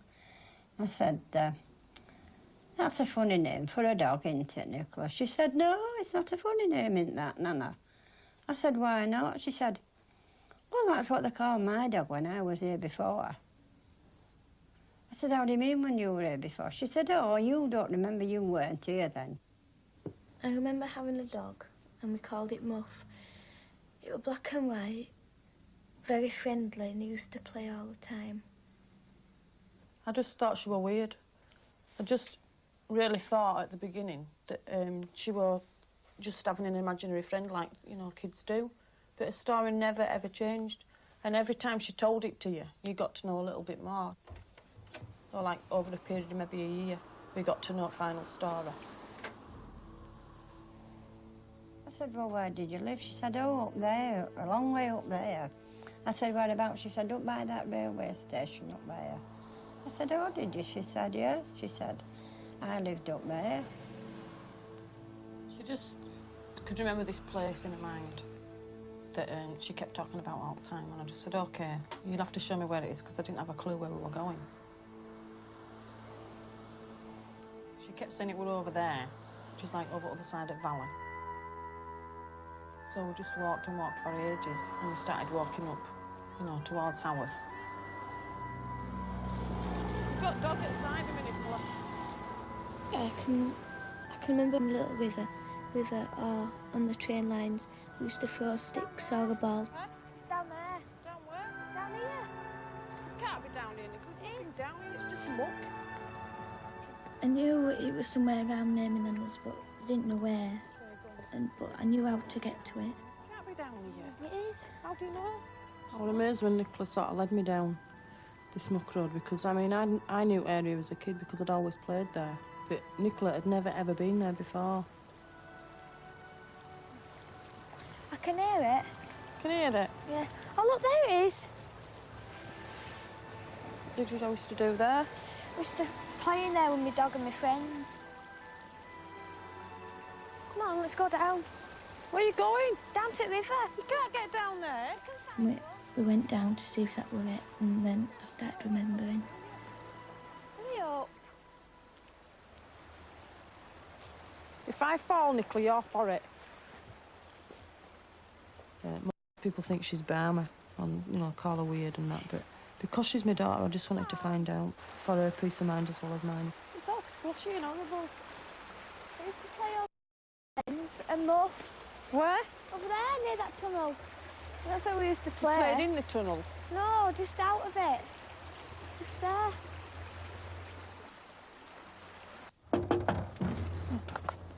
Come here. Hello. Hello. Sorry to bother you. I wonder if we could have a look at the old stone on the back of your house. Yeah. Why?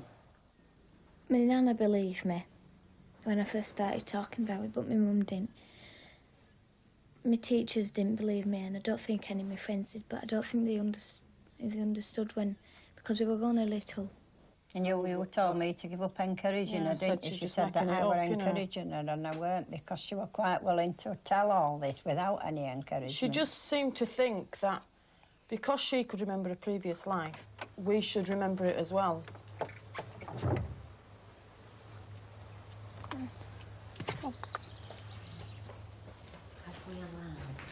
And that's it, that's fireplace. That used to be a fireplace. And I can remember a door being here. What's that there? What's that a door? When we were naughty, Mum used to put us down there. That wasn't very nice, was it? I don't know. They'd concreted over this, like, trapdoor thing on the floor, but she could remember being put down there when she was naughty. Who did you go down with? Nobody, if you were naughty on your own, you used to go down there on your own. And then when we looked round, she sort of came to end and she went really, really quiet. I knew she was frightened about something, but she wasn't actually saying. And then when we came out of the garage, she said, you know, when I went in there, I said, yes. She said, well, I saw a rocking chair. And I said, you imagine, you know, was it in your mind? She said, no, it was actually there. I saw this vision of this rocking chair by the fire.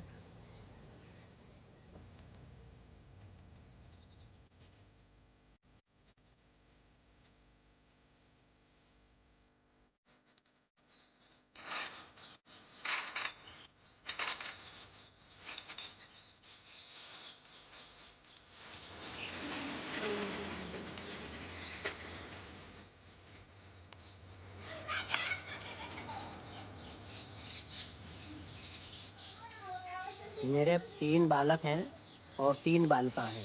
मेरे पास 6 बच्चे हैं। टीटू सबसे छोटा बालक है मेरा। 2.5 साल की उम्र में ये बालक ये बताता था कि मेरी माँ का नाम राजकुमारी है, मेरी बहू का नाम उमा है, मेरे पापाजी का नाम चंदा भारती है। तो हम लोग इस पे शक करते थे। हम पूछते थे कि हम कौन हैं, तो ये बताता था कि हम तुम्हारे घर के नहीं हैं। अब जी पूर्व जन्म की बात बता रहा हो, तो अब ये दुख तो हमारे भयो ना हो। हमें तो अच्छा लगे कि क्या कहते हैं जी, हमारे यहाँ आएगा अच्छे घर को, हमारी भी अच्छी परिवर्तन हैगी, तो भी आनो जानो बुनते रिश्ता बनेगा हमारा। जी बोले मम्मी, हम बोले जाते मन के ए बेटा तुम कहा कहते हैं हमारे यहाँ पैदा भैया जन्म लेके आई हो, फिर बोले मम्मी आपको धोखा दे के नहीं जाऊंगा मैं, मेरे यहाँ मैंने तुम्हारे यहाँ जन्म लो है, तो मेरे तो कहा कहते हैं तुम माँ बाप हो और भी माँ बाप हो।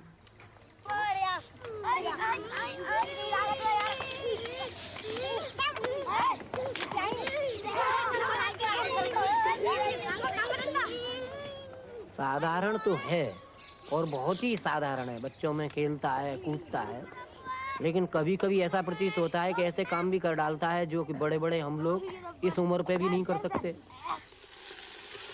जी बोलो हम तो अपने घर पे जाएंगे, तुम पे कितने किलोमीटर हम पे जा पाए, हम तो अगर हमारी दुकान है, अगर हमारे बच्चा है, हम से कम छोड़ा तुम्हारे आएगी नंगा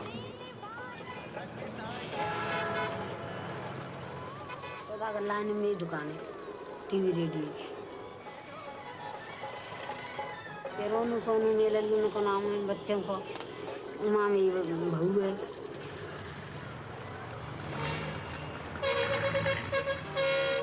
तो खाने में Risha TV radio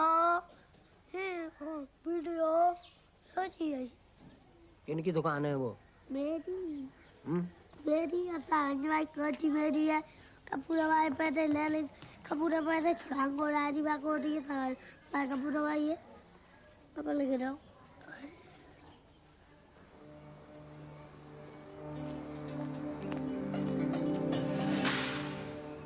Never even thought that she lived before me. You didn't think about it then, did you? Well, you Just don't that- really think about things like that, I know, because it's not a natural thing, you know, but I mean, it's just one of these things that when it does happen, you've got to listen, you've got to put down what you're doing and listen to I think it was names more than out though, wasn't it? Well, yes, it will when she started with the name. I can remember my mum, and she used to always wear black or grey, dark colours. And my dad always had a mucky face when he came home.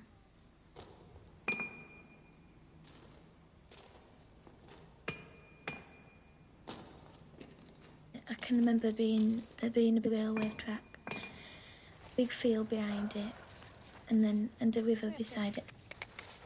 And if you went across, sort of like a muck road, that's where my friends used to live. Yeah, now I know. Don't go in there, Nicola. Somebody lives there. Come on. She could remember her friends living there. I mean, I actually never knew it were there. Because when you're passing out lane, you don't even see that part. You know, from a distance, you don't see it. It's sort of like hid down behind a wall. Yeah, this is it, Mum. I'm sure this is it. You sure? Yeah. I can remember all along that wall, I think there were lights, like brackets coming out and up. Remember what else? No, that's just about it, just them lights on that wall.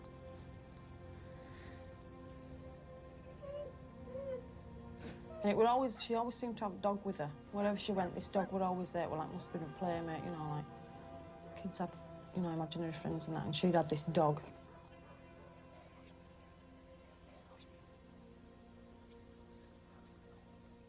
From being really, really small, even like when she was still sat in a pram, she would never, ever, at our station, there's like an old wooden bridge that goes up to get to the other side.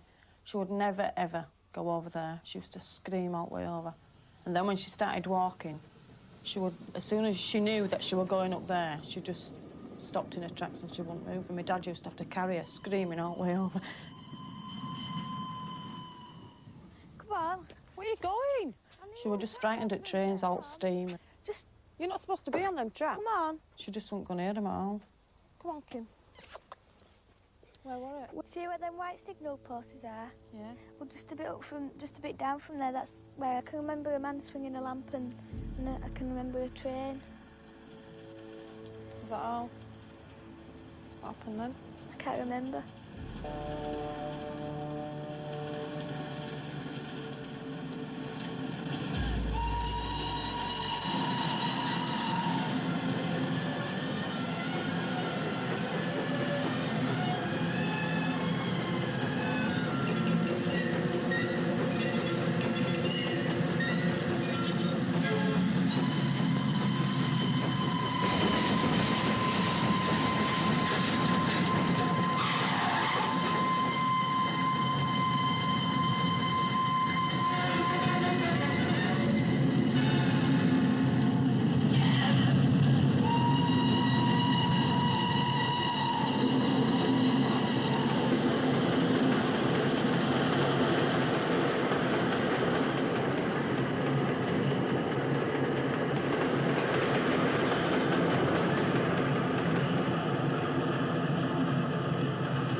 मेरे घर वालों ने ये फैसला किया कि मैं आगरे जाकर पता करूं कि जो मेरा छोटा भाई टीटू बोलता है वो सच है कि नहीं।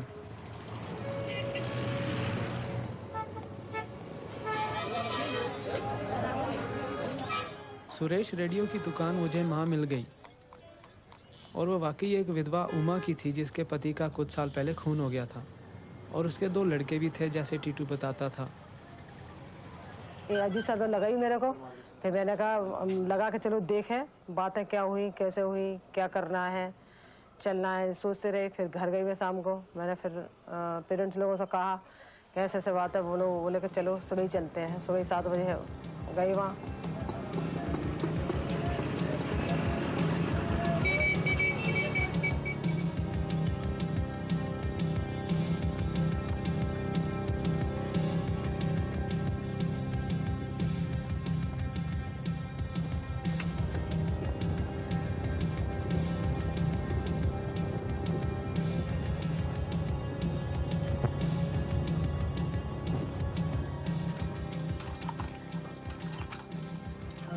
बाबू जी नहा रहे नल पे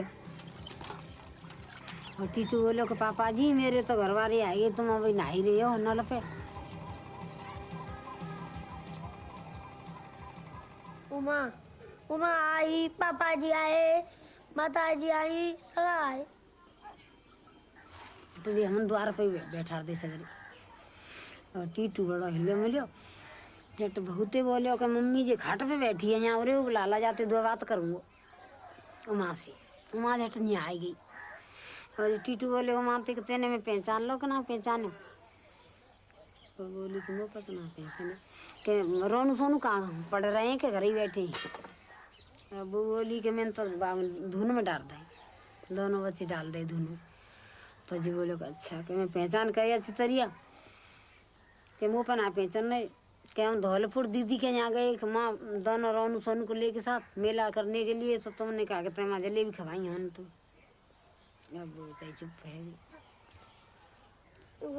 जी मेरा फोटो है सुरेश का पहले को ये जे हमको है तो कुछ होगा उन्हीं के जगह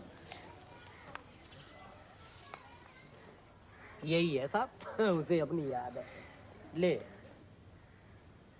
क्या भाई मम्मी को है और जी उमा को है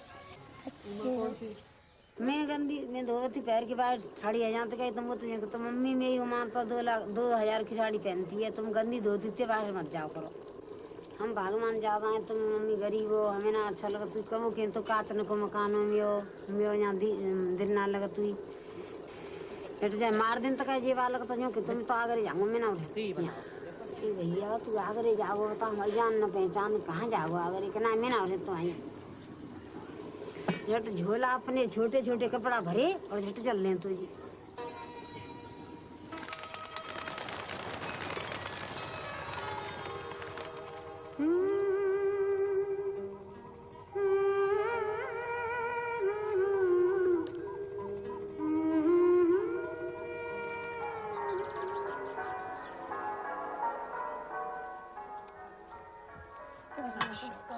Main Street of Haworth.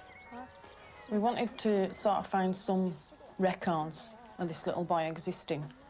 So we went to Haworth Parish Church because that area that Nicola could remember living would probably come under the Haworth boundary.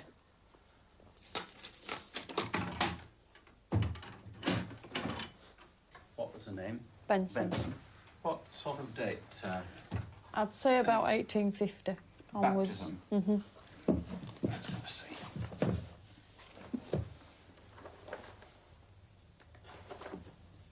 This is one that you can look in. See what was it you're wanting it for? What? It's just we're just trying to trace the family of Bensons that lived before. Right, we're gonna have to try and find just this. That's the same. So we just sort of started off there. We're just like potluck, really. We didn't know what to find, whether we'd find anything. You go down that one. Not very good. I mean, we didn't even have an idea what year we were looking for. We just sort of started off at 1850s and sort of went from there. Spins here. Benson, you just have to watch it because it probably won't be able to see it right good. There's a Bailey. It's Ferdinand, that one. And Charlotte what Benson? Mm-hmm. Can't remember your first name. Yeah. Oh, that's Benson. Is that you? Yeah. Can't you remember your first name? John Henry. We were quite surprised when we did find a Benson. You know, because we weren't expecting to find anything at all. 1875, 26th of June. But there was just one Benson in the book, and it just happened to be John Henry Benson. Yeah, that's just where they lived, Harcliffe. That says plate layer, that must have been his job. What's a plate layer?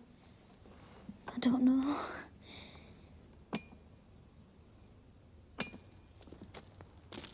I seen him then. I saw a train, and then I can't remember anything after that.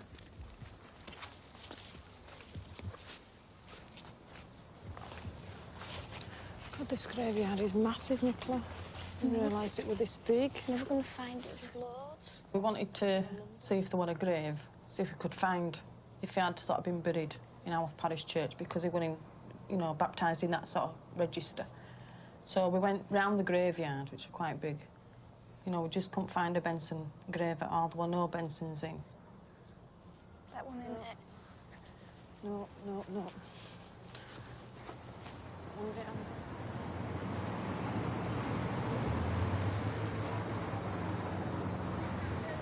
Somebody suggested go to the library, ask them for a list of monumental inscriptions for old graveyards that are, are no longer used. So we went to the library and Ian Dewhurst gave us this list of monumental inscriptions.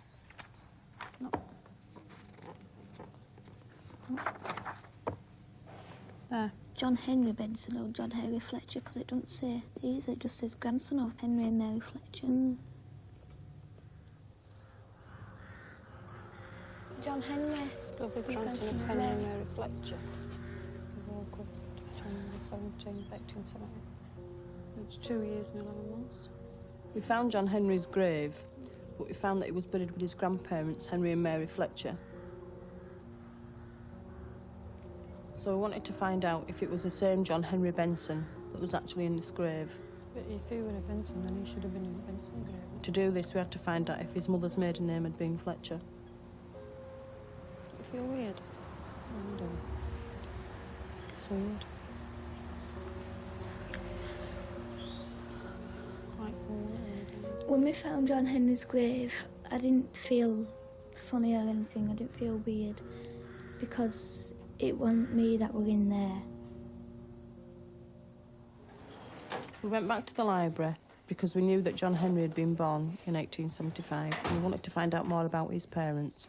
How are you getting on? Not right well. Can't find I'm not anywhere. sure how to use it, actually. No, well, this is giving you the names of the streets, Right. but of course not the names of the people. Do you know where they were living? We think it might be Haworth area. Ah, well, you see, you're still in Bingley and Morton, so we can take this on. Sunderland, Riley, Lund. So we looked on the 1871 census to see if his mother had in fact been a Fletcher. You can spend... now then, look. Henry Fletcher Fletchers. here, we're on wife Mary, daughter Susie. Susie. Yeah. Susie daughter there, aged 20. So that'd be his mother. So they're living on Brook Row. It doesn't give the numbers of the Where's houses. Brook Row? It's down by the railway. Well, down by the railway line, Worth Valley Railway. Let's just keep looking to see who else there is on this part of the census. Brook Row. Just run along Brook Row again, going the other way. Ah, well, there's your Benson, look, Thomas Benson. So that means that both his parents must have lived on Brook Road before they got married. Thomas Benson, father and son. So, in other words, both the Fletchers and the Bensons are neighbours on Brook Row then in 1871. The life that Nicola has now is a lot similar to the one that she would have as John Henry, because he was born before his parents were married, and then he went to live with grandparents, which is what happened with Nicola. She was born before I got married. Then I married a father and he died, and we came back to live with my mum, so she was with grandparents again. We've got two old maps here. This is the 6-inch Ordnance Survey of 1850, and this is the 1908 25-inch to the mile of the Haworth to Oakworth section. Now, Which one would be better? well, I think this one tells you each individual house. Do you know where Brook Row is, though? No. Oh, well, let's have a see. I think there's something here that should tell us. It's the street directory. Brook Row, Mytholm's Lane. It's a part of Mytholm's Lane, I you don't see, know. which is coming down from Haworth. That's when it all started falling into place. All the things that she said were all coming to light. So it's somewhere along that So road. it's somewhere along this area is Brook Row, yes. Well, I know where Mytholm's Lane is, and there's a row of houses at the bottom. And when Nicola, even before she started talking about all this, saying she lived before, we was going past in car, and she said, "Oh, that's where I used to live." And I said, "Oh, yeah, Nicola, you know, like you do," just sort of taking it in conversation. But she'd actually said that she lived there, but we didn't think out about it because she hadn't even started saying that she lived before then. Mytholm's Lane, it's quite a steep hill. When you get to the bottom, there's a row of terrace cottages, which is known as Brook Row. Across from these cottages, there's like a river, but you don't actually see the river. You don't know it's there, you know, until you sort of get quite close to it. And at back, directly at the back of these houses, there's an old railway track.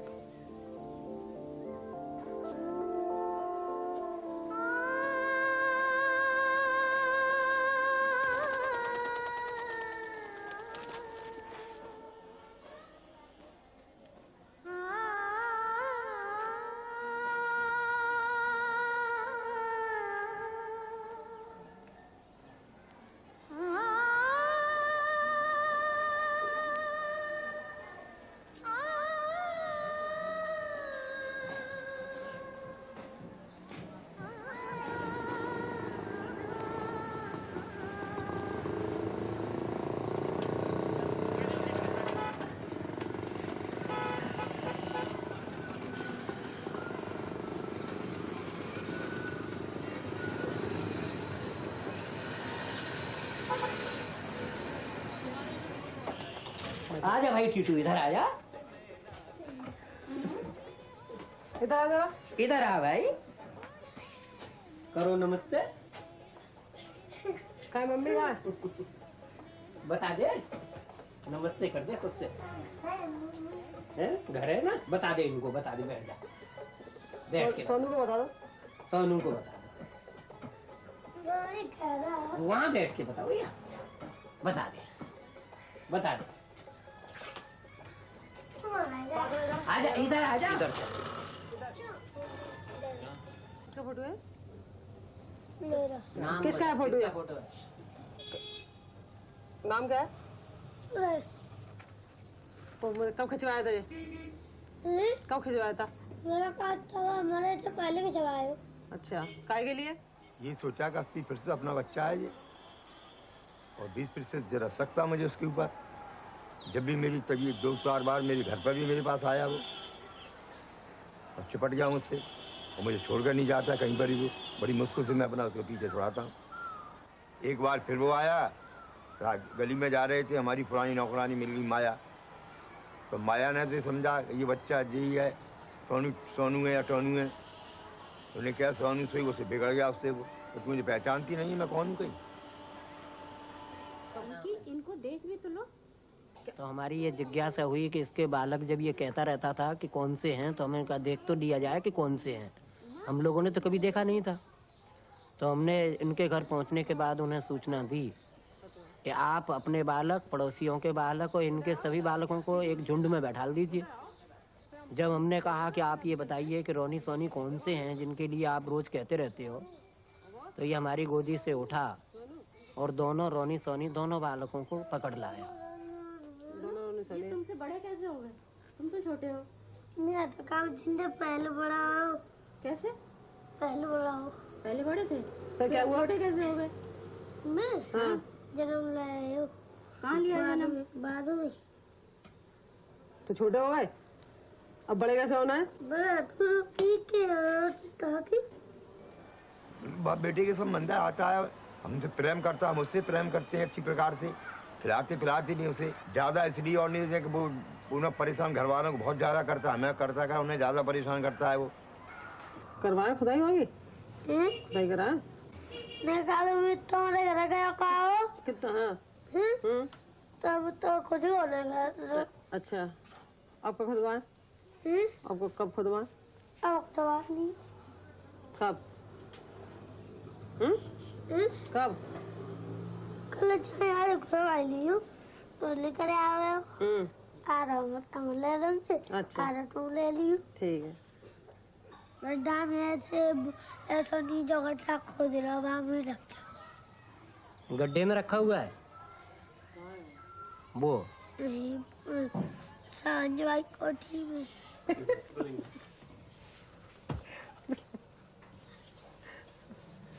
तो फिर चले जाने चला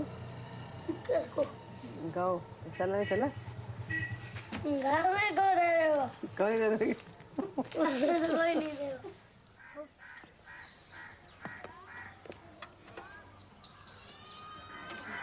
और आज भी हम लोग ये पाते हैं कि उसे हमारे घर से कोई प्यार नहीं है, माँ को माँ नहीं समझता है, पापा को पापा नहीं समझता है, भाइयों को भाई नहीं समझता है, और हमेशा इसी रट में लगा रहता है कि मैं आपके यहाँ तो दिन काट रहा हूँ। तो पूरा दूसरा है, मेरा तो पहले लगते सब ऐसे लगते। और अल्लाह तो बात लेना ऊपर से नीचे से और मिलना थे जी तो पहले कौन है? मेरे को ये लगता है कि हस्बैंड ने जन्म लिया है, मगर मानते भी हैं, मगर जाते भी हैं, सोचते भी हैं।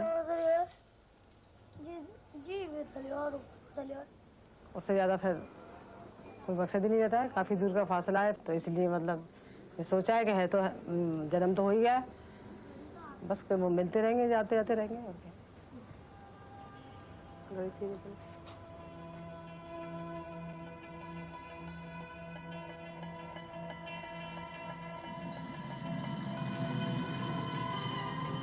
I think she was about 3 because she hadn't started school. She wasn't watching telly at all until she saw this scene, and it was just such a long track, you know. This fellow was going to throw himself off, and as soon as she saw it, she just.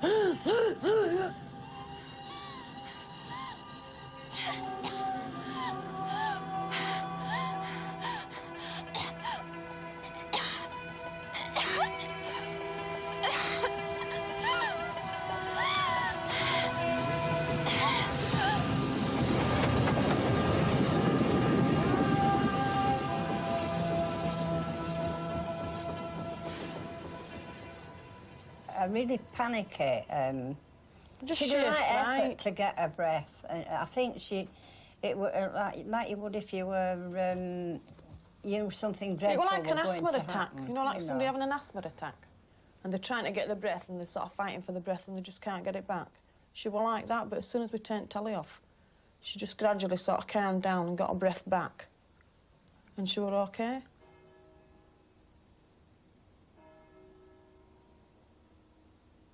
John Henry must have had a very unpleasant death at his room in Brook Row.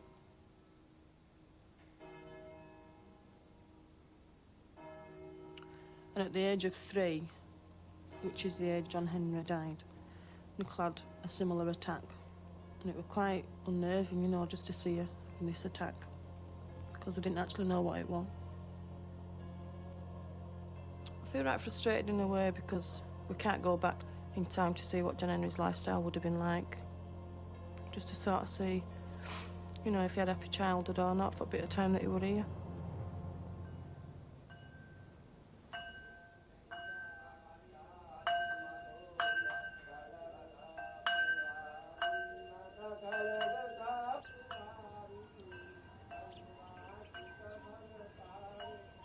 हम तो sir हैरान हैं इसलिए कि ये अपने को नहीं बदला, और जब मान लो बड़ा हो गया तो उसके बाद में हम लोगों से संबंध ही बिल्कुल खत्म कर देगा।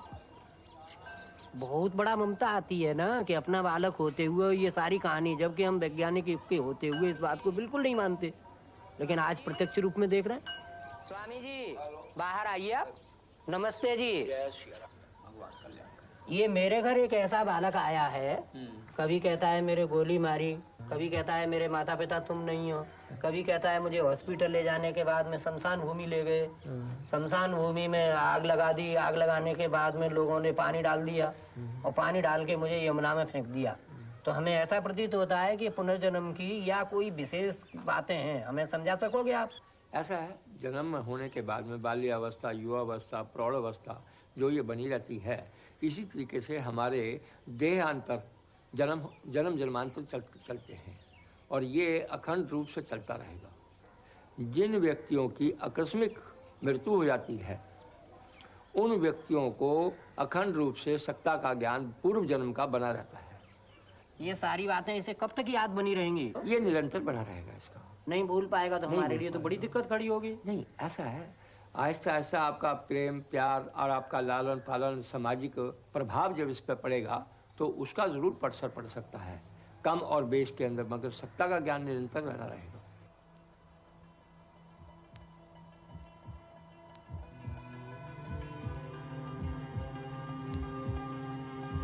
टीटू बलबीर ने गोली मारी, तुम क्या कर रहे थे? बता बता जल्दी बता।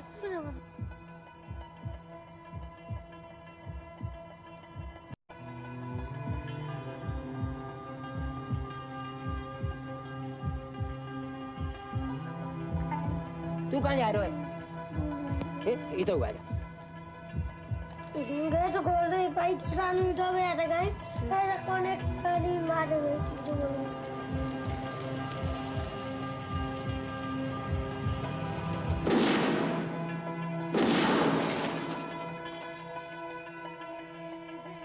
तो वहाँ कोठी के पास ही पहुँचे थे, 2-3 हॉर्न दिए थे, उसमें हम निकल के आए और भी आदमी थे, बल्कि वो निकल के आए जब तक मतलब काफ़ी जोर से आवाज़ आई थी। और उस आवाज़ में सबने कहा कि सुरेश की गाड़ी की स्टेपनी खराब हो गई है, मगर जब गोलियों की आवाज़ थी, बाहर निकल के देखा तो मैंने कहा अंदर आई है, तो आई नहीं। मैंने अब सोचा कि इस कंडीशन में कभी आते भी नहीं है। मैं गाड़ी के पास गई और मैंने ऐसा लगा तो हाथ पे करके, तो मेरी सीधी चीख निकल गई किसी ने गोली मारी है। सुरेश वर्मा की ऑटोप्सी रिपोर्ट से पता चलता है कि गोली सिर के दाएं तरफ पे लगी।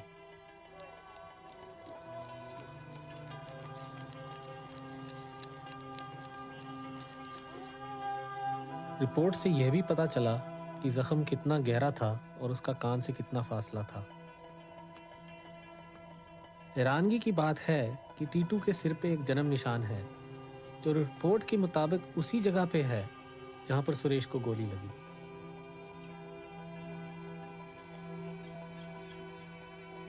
I think everybody wants to think that you've lived before, or that there is something after you die. I mean, I didn't even really think about it that much, but with Nicola, I do.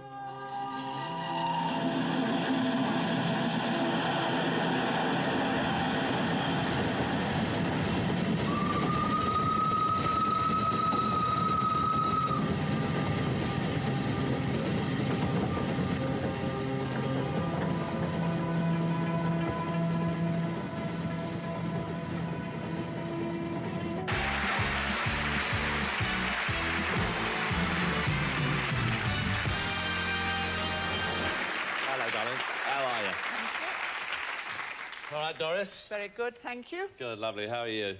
How are you? I'm very well, thank you. Oh, that's nice Unless to you know. tell me different, of course, Doris. Now, when did you first know about your gift? Well, I thought everybody was the same. So, obviously, I was born with it. But it first developed, really, when I was about 14 or 15, seriously. And then I began to work in a purely social way, never professional. And, of course, healing was most important to me, because I am a healer, too.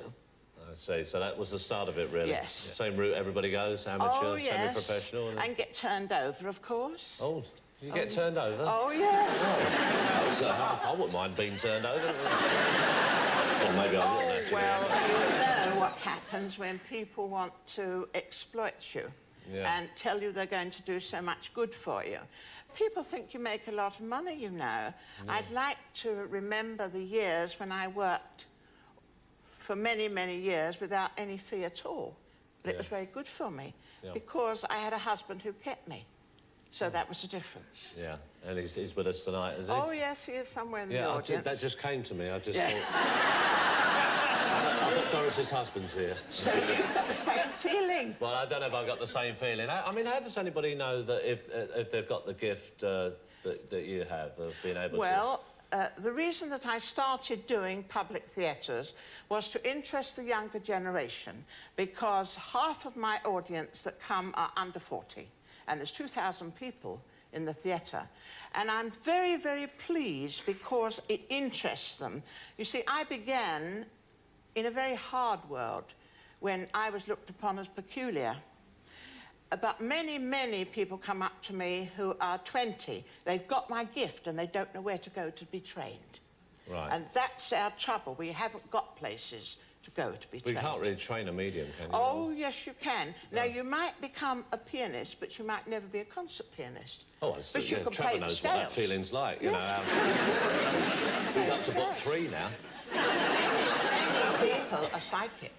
Are they? Oh, yes. And they don't realise it? I'm not special, but I worked at my gift and developed it. Yeah, And and also the delivery of it as well. Oh, well, that comes with experience. Yeah. But I do come from a family of theatrical people, so that probably helped me a little bit. So who have you worked with over the years? You know, who have you consulted? Well, I was Peter Sellers' psychic till he passed the spirit world, Frankie Howard, Michael Bentine.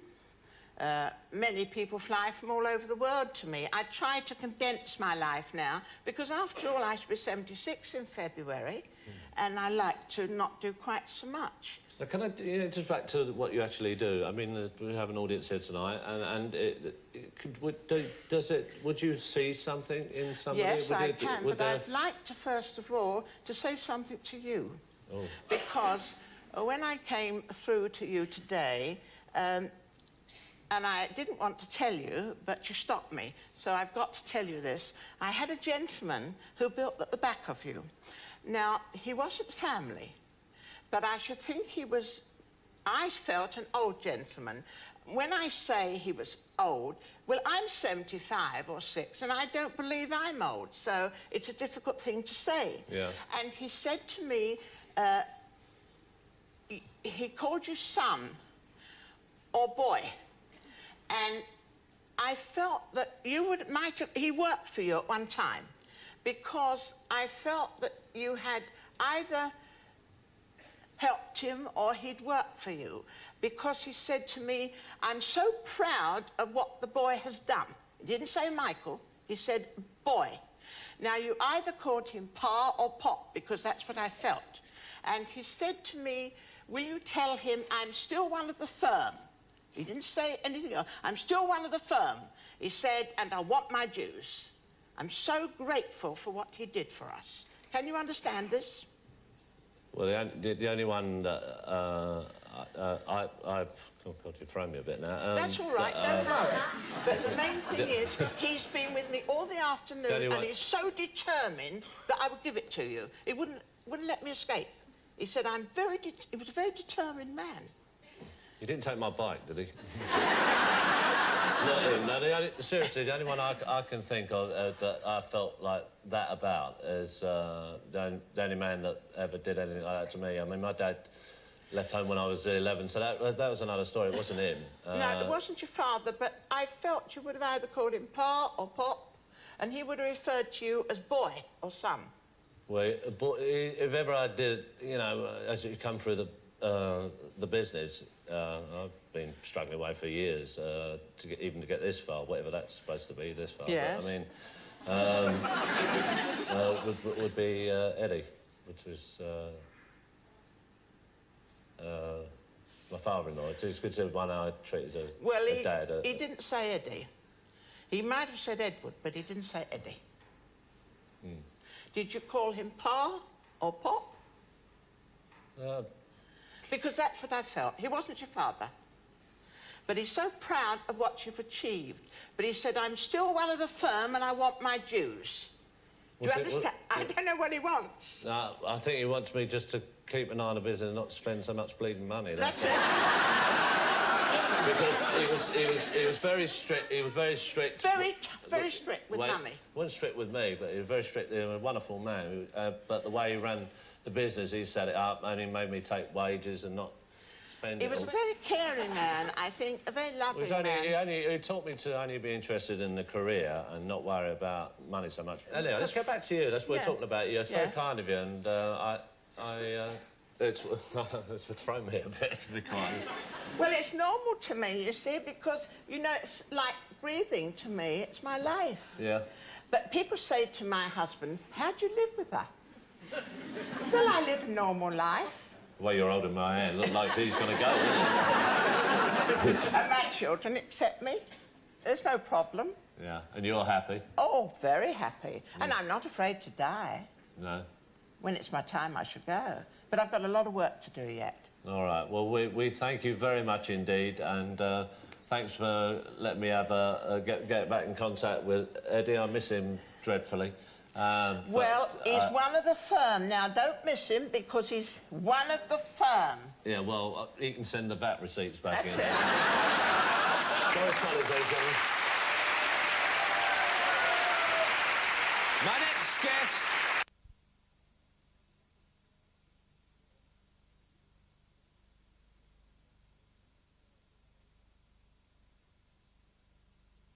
They're on the busy side. Will you tell me what you mean? Just that, yeah. I'm on your side, but I feel sorry for the fella who was worked over. Who said he was worked over? Oh, there must be some truth in it, mustn't there? Otherwise he wouldn't have made a complaint. Look, this fella had done armed robberies. He put one of the lads in Aussie for weeks. And that makes it all right, does it? I didn't say that. All right, all right. Best of luck with it all, eh?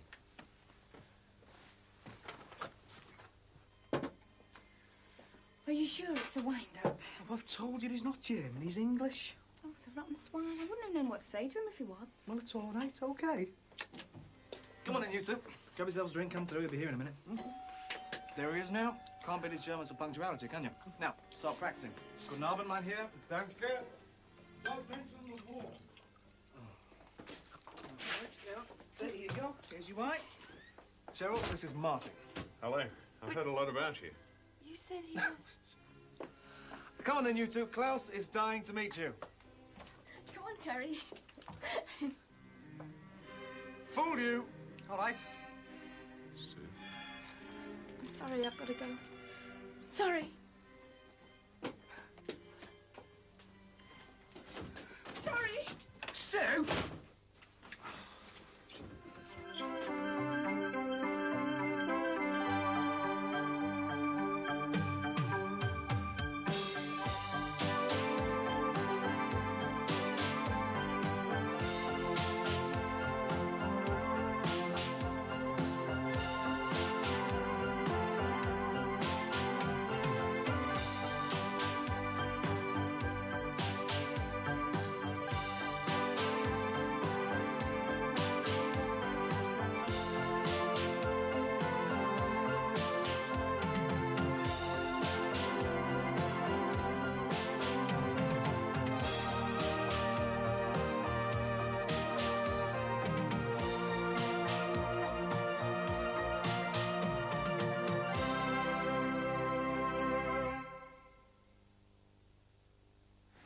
evening, Pest. What have Ben Elton and the Eurythmics got in common? Plenty of that, eh? Baby, you're just overblown. Tommy, go! Tommy, go! Tommy, go! Cut me down when I'm talking to you. Nottingham Forest 3. Charlton Athletic, 0. Oxford Fatty Maxwell United 2. Watch football, peeps. No, it's not Match of the Day. It's Friday Night Almost Live. Tonight, 10:15 on 4.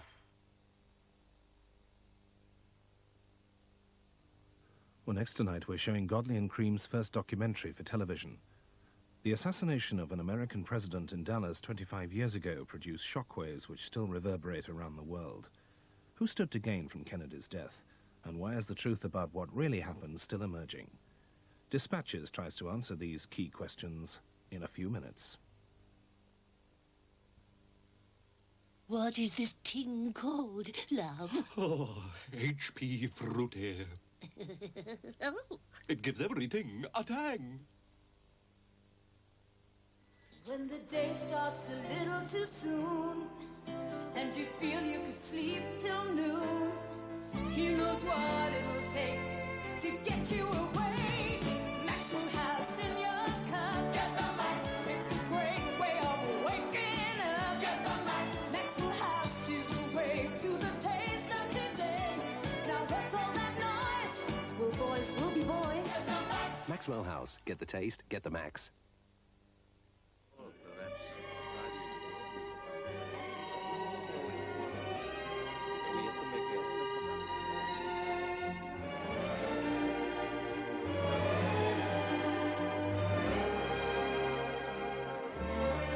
Epson, computers worldwide. The art of stir-fry from Knorr. Now you can transform a bit of chicken and some veg into chicken 5 spice for 4. From a few prawns and a pepper, you can make a feast fit for an emperor. And turn everyday ingredients into authentic Chinese cuisine.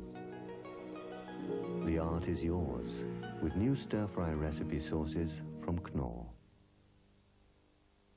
The worlds of Foster and Allen, their first solo double album with 30 songs of love and tenderness from Stylus.